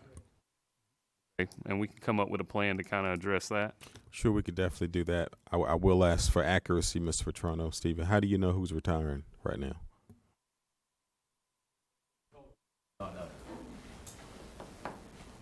And they have to give you what, 30, 60-day notice sometimes before they retire? It depends on the employee. Okay, well, that's a wide window of time. We can all agree on that. So we could have a potential bunch of retirees, and I would sure hate for them to retire and then we say, hey, we need that $2,500 back. That wouldn't be a good look for us. Yeah, I agree. We've already budgeted for it. It's no need to penalize the retirees. They stuck it through the pandemic with us and are still here, and we're going to wish them a well-deserved retirement, and I totally agree we shouldn't ask them to pay that back as well. So that's something that I think we'll all can agree on, that retirees should not be penalized in this retention bonus. So I'm not sure, Mr. Johnson, what we can bring next month, not knowing how many retirees that we will have, but we can certainly change that language. Just make me a promise. If one does decide to retire, don't go get that money. Just let them hold it till we figure it out, all right? Well, if they're already figured into the formula, it should not create a hardship. If they've already been figured into the formula, that should not create a hardship. With full benefits, or retire partially, or either or? Yeah. We'll discuss that, but if they get retired. I think we need to talk about that, because there's a big difference in that. Yes, absolutely. I guess we can, Mr. Wooten, have another finance committee meeting and discuss all that. Yes, sir. This is an action item. So, one more thing. Change information, though, I think we discussed the fact that this needs to be part of the district's plan submitted to DPI for approval. Yes, sir, that's correct. And so, just if the motion can acknowledge that this is subject to approval by DPI as part of our overall ESSER plan. Yes, sir, that is correct. We've done some preliminary work with DPI, and it looks like it's okay, but you're absolutely correct. We don't have that, the official review by DPI, and thank you for reminding me. Thank you. One last thing, when you're looking at the grand scheme of things, and when you come here, you're trying to create an organizational culture that encompasses retention. And I know we've received minimal criticism for this, but whenever you look at this, you look at it through, you're trying to obtain a competitive advantage, and you're looking through in a competitive scope. And my ideas for this, and I don't know about you all, but my ideas for this is if Dr. Bracy can get the results that he's told us he can get, and we can stay on this path of financial well-being that Britt has put us on, then moving forward, if we can create a culture of success, and this being a part of that formula, I have no problem going to our county commissioners or anybody and saying, this is what worked. This retention bonus worked. And we're going to need more money to continue something like this. I'll have no problem advocating for that. So for those of you who may be on the fence about this, or you may be questioning the motives, we're trying to create a culture where we compete to keep you.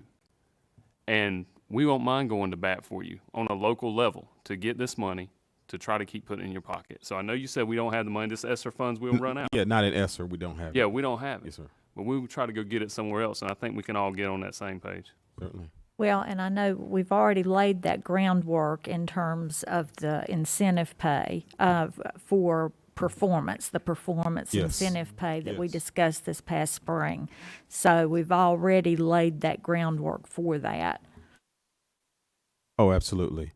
And I'm not sure, Mr. Vetrano, excuse me, when you get that information as far as turnover, I guess you get it August, September sometime, teacher turnover from the previous year. That'll be an interesting report to give to the board, as Mr. Johnston says, as we look at the impact of the retention bonus.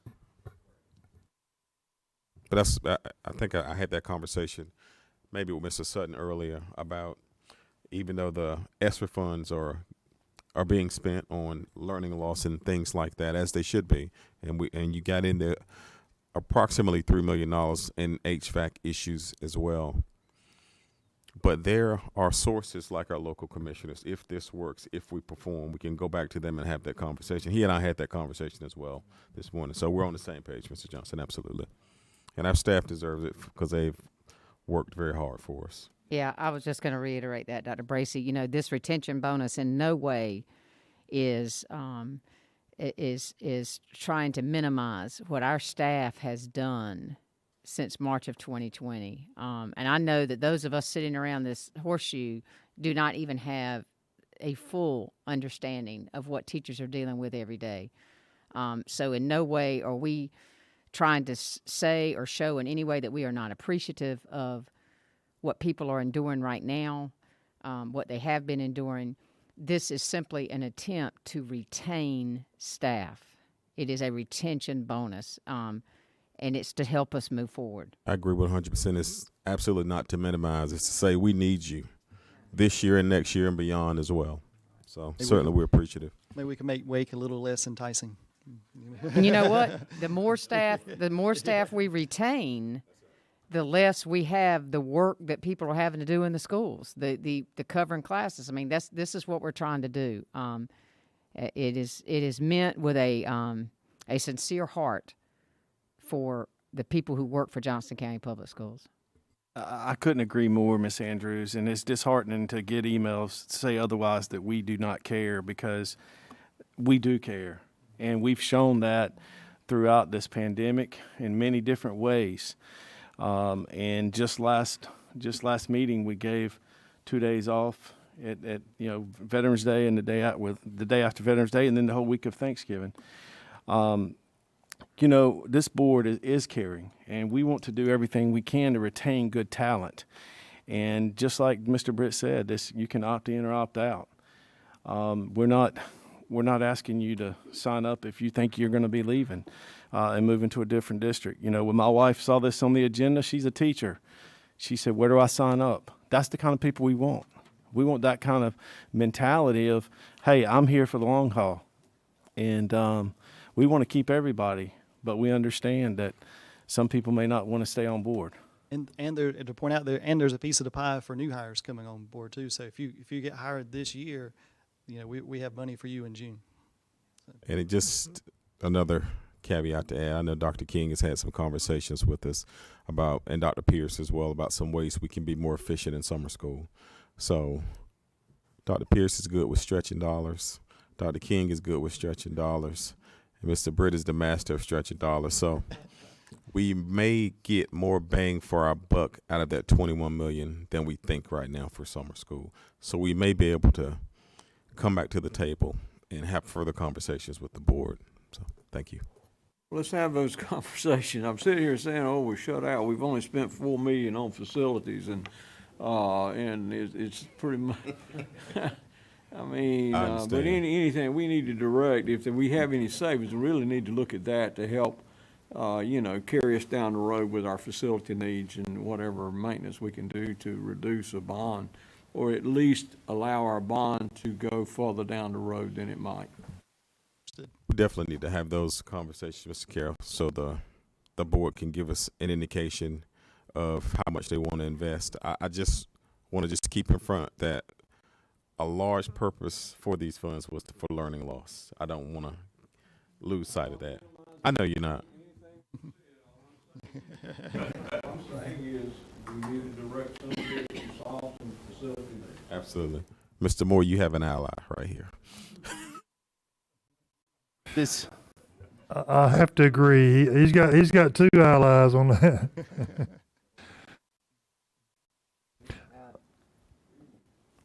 Mr. Chairman, I make a motion that we approve the retention bonus, and I appreciate the finance committee and the other, and with the oversight of DPI and approval of DPI, and I appreciate the finance committee and other board members of the support of this retention bonus, because our greatest asset is our employees.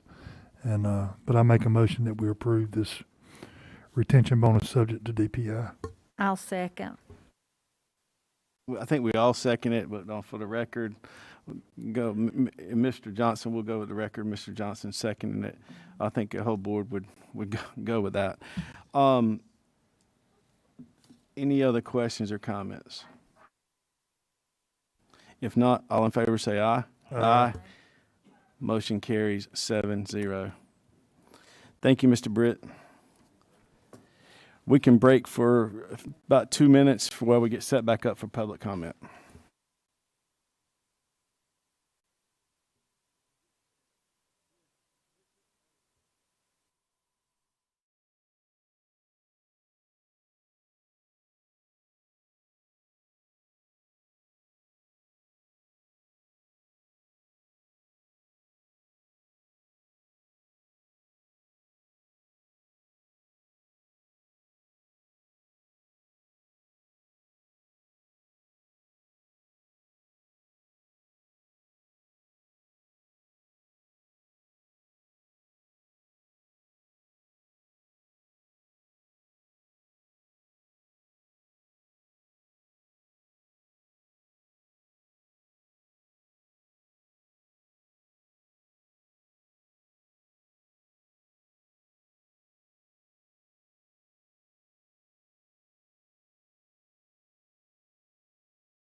We'll get back to our public comments.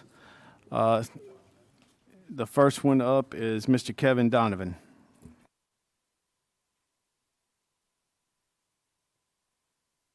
Afternoon, board. God kind of works in some crazy ways, so I didn't realize this morning I was going to type a speech, and then this afternoon my 5th grade teacher was going to show up and get an award. So whenever somebody asked me who is the biggest impact on your life in the school system, I was born and raised in Johnston County, went through the whole school system. Ms. Creech would have definitely been the one. So to see her come and get that award was pretty cool. The rest of it, I'll rapid fire based off the items that happened today. I'm on the Princeton Parent Advisory Council. We got to see some of the Parent-Teacher Academy that's going to happen that was approved tonight. So we're looking forward to it. It looks really cool to get the parents and the students together with the teachers to kind of learn and see what the kids are doing in the schools. As far as the mask mandate, you guys had a meeting a couple of months ago to get the metrics. I was happy to see that some metrics were created. Kind of bummed on the 10 per 100,000. I think that's going to be kind of hard to hit. So just something to keep in mind. And as far as it being geared toward the case count, even vaccinated kids can get breakthrough cases. So you can still drive the numbers up with vaccinations implemented. As far as other than the mask, because it is a small distraction from what's really going on in the system, you guys have been fully funded with quite a bit of money, and I hope that parents are paying attention to where this money's going. I'm excited to see that the teachers are going to get bonuses. Not really big on the strings that are attached to it. I feel like they should be given the money because of what they've done so far since 2019. So between that and making sure the kids have their resources and schools are brought up to date. I saw that some money was brought for the HVAC system, so that looks good. Other than that, I think that's all my time. I appreciate it. Thank you. Next is Mr. Sam Carter.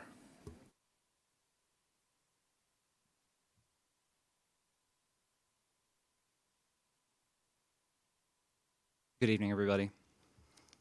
So, as a teacher, I'm here to say, to hold bonus money over our heads in the way that this board has proposed and voted on this evening is not a retention bonus, it is a loyalty test. Every single staff member deserves an honest thank you for the work we have already done and a positive working environment. That's going to keep a whole lot more people here than whatever this is. I would also like to add from my original statement, after hearing the stories that have come out of Princeton High School tonight, action needs to be taken, not words, action. Thank you. Thank you. Next, Miss April Lee.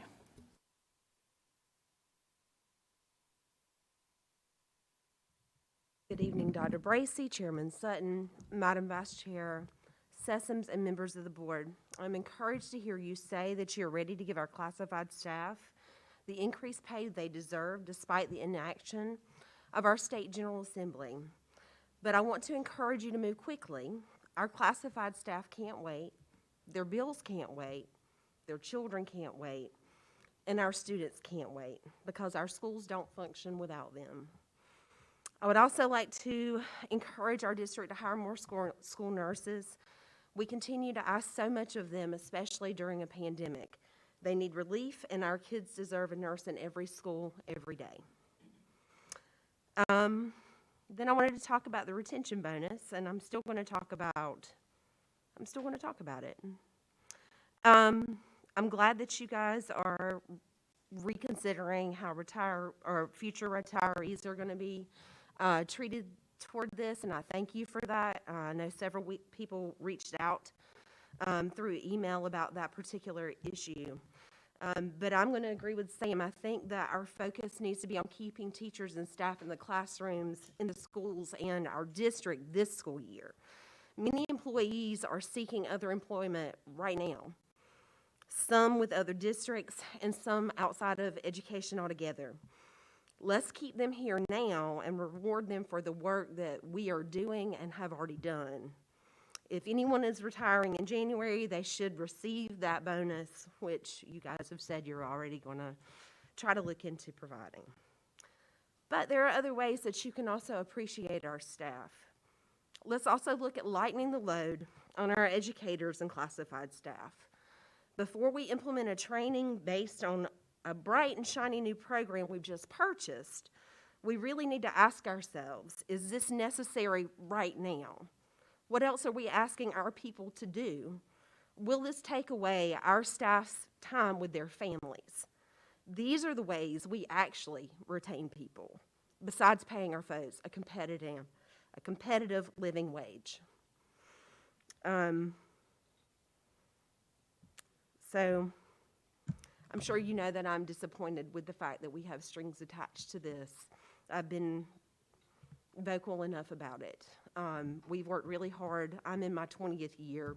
I have no intention of agreeing to that bonus because I don't think that it is the right thing to do. Thank you. Thank you.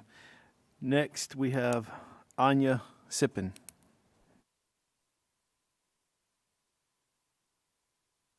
Good evening. I am here to read a letter submitted by a classified staff member who drives a bus after school. So she asked me to come and read this letter since she couldn't be here to sign up to speak for herself.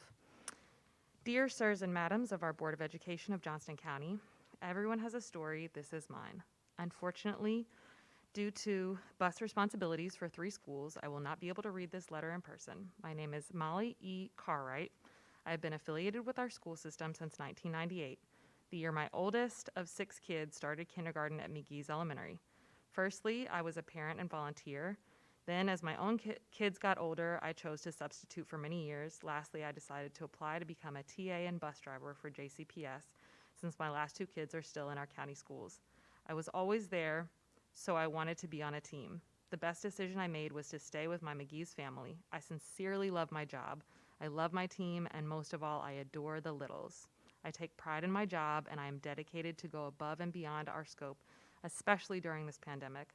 I did. It's time for a change now in how classified staff are being treated. I am the voice for many, many hardworking classified staff members that are teaching and aiding in growing our future respectful, educated individuals for the real world. Needless to say, we are lucky to help, but we need to be recognized monetarily. The pats on the back and the you do a great job are not enough. We are overworked and underpaid, to say the least. We do tasks that are not in our scope every single day. TAs are covering classes every day, and the load is not letting up. And we are not getting compensated for all this extra work. We all feel stressed, and many have left due to the poverty level wages. Yes, poverty, not life-sustaining wages. We all need to join together and do the best we can. We did. Now, Board of Education, you need to do the best you can. No exceptions, no excuses, no strings attached. Real livable wages. Now to the bonus. We certified and classified employees working during this pandemic hung in there and were exposed to the virus. We are your frontline workers. We are still here. We still have a pandemic. That has not changed. We all deserve a gift, no strings attached. Although the Board of Education was kind to implement something finally, this is still not enough. Can you imagine a single parent or a struggling family, one of our county families who desperately needed this bonus, and accepts it and signs that document to stay until 2023, and then their family moves or a family tragedy occurs? They have to pay back a bonus after services were completed. That's so heartbreaking. I love our schools and our community, our parents and our kids enough to say that enough is enough. We need more from our Board of Education. We deserve more from our Board of Education. We as classified staff are your flowers, but take care of them, water, sun, and fertilize, or they will leave the garden. Thank you. Mr. Stacy Lee. I want to thank you, Board, and I mean that sincerely because I've served on boards and taught school for 42 years, and you have a commendable job. I commend you for what you've done tonight and the long hours you put in. and the expertise which everything was presented. Mr. Brett, I would like to ask you, at some time, I'd like to see the comparison of our county to other counties, since we rate that low down, and where they spend their money, and which items go straight more directly toward the academic development of our children. You know, if you add buses in and bonuses in and all of that stuff, I don't know about it. The other thing, it came off, I'm going to have to abbreviate a little bit, but we talked about Panora, is that it? Panorama. You say how much I was paying attention, don't you, Lee? Panorama. That word kind of popped at me when it was said, because I remember Merrick Garland, the Attorney General of the United States, and his son-in-law and daughter. His son-in-law and daughter run a business, and I thought it was named that. And I'm just curious if that is. I'm not asking you to answer it. I'm just curious if that is, because it's connected to critical race theory. And critical theory is a Marxist term. Critical race theory was used here because race is the hot subject. The escapee from North Korea, a young lady that spoke to us at a meeting, said in North Korea it was critical class theory. And we know Hitler, it was critical anti-Semitic theory. So I'm just curious if that panorama is related to Merrick Garland's family, because I have some of the information I can share with you on that. But anyway, that's beside the point. I'm pro public education. I was in it. It's complicated, and it's gotten more complicated. COVID's made it super complicated, and I think you guys are doing a good job. I get around and I talk a lot, and I don't hear a lot of criticism from this board. I know they're not happy with the COVID mask and things like that, but I'm serious. I'm serious. I appreciate what you do. Teachers. I don't hear a lot of complaints about teachers. Some of them, well, they're not doing as good a job as I'd like to do. I don't think they know much about, this, but that's just talk. But as a rule, our teachers are not taking the blunt of the problems we have, and I appreciate you taking care of them.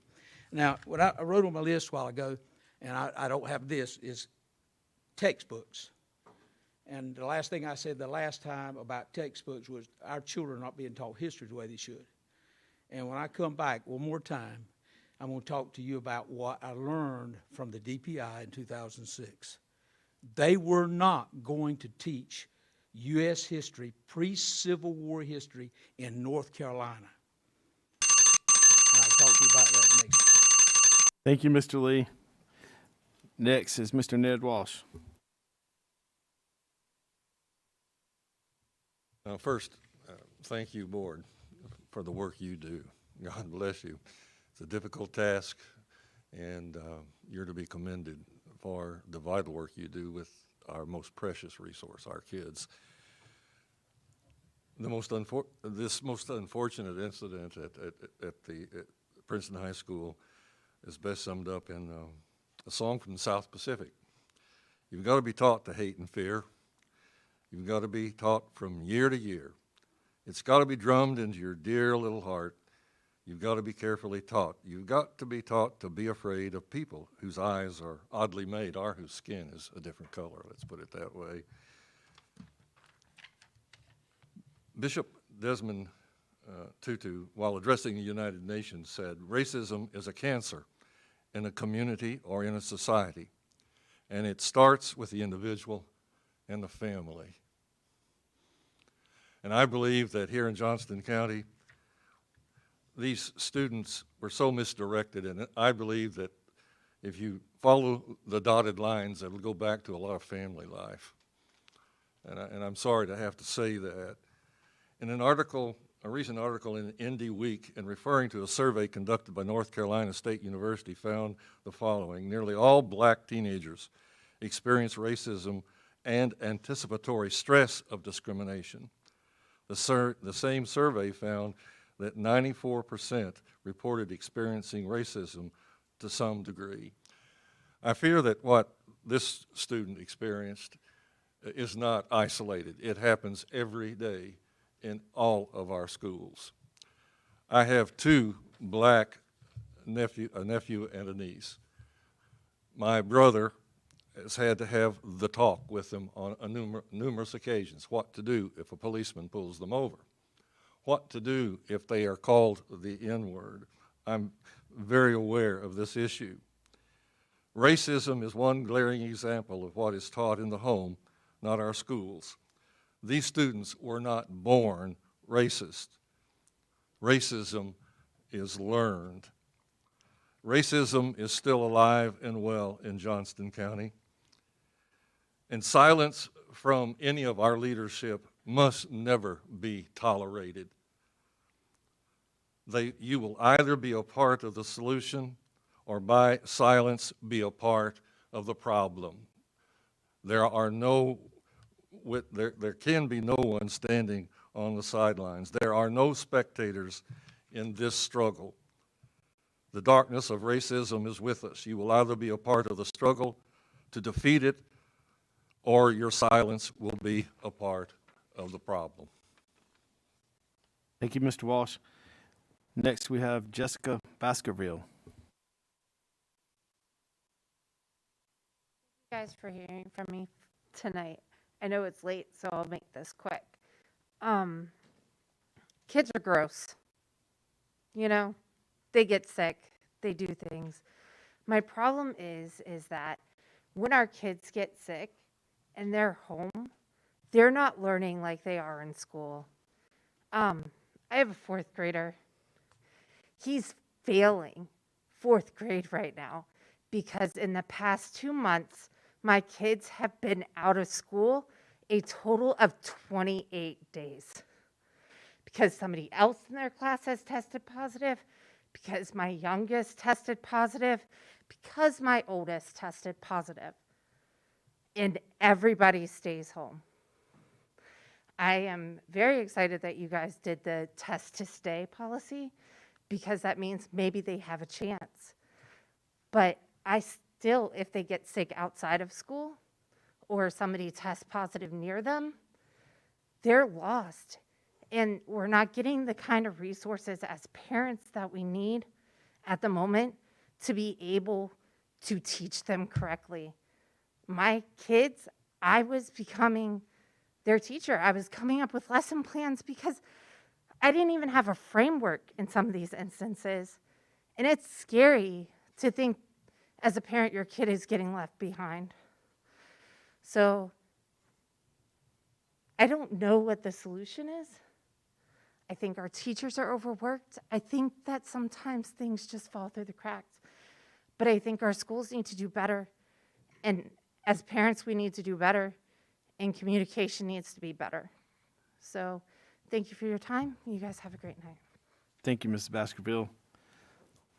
The last one is Kelly Casper. Okay, she left. Okay. That concludes our public comment for tonight. Our next board meeting will be December 14th, 2021, starting at 4 o'clock for closed session, 5 o'clock open session. I'll entertain a motion to adjourn.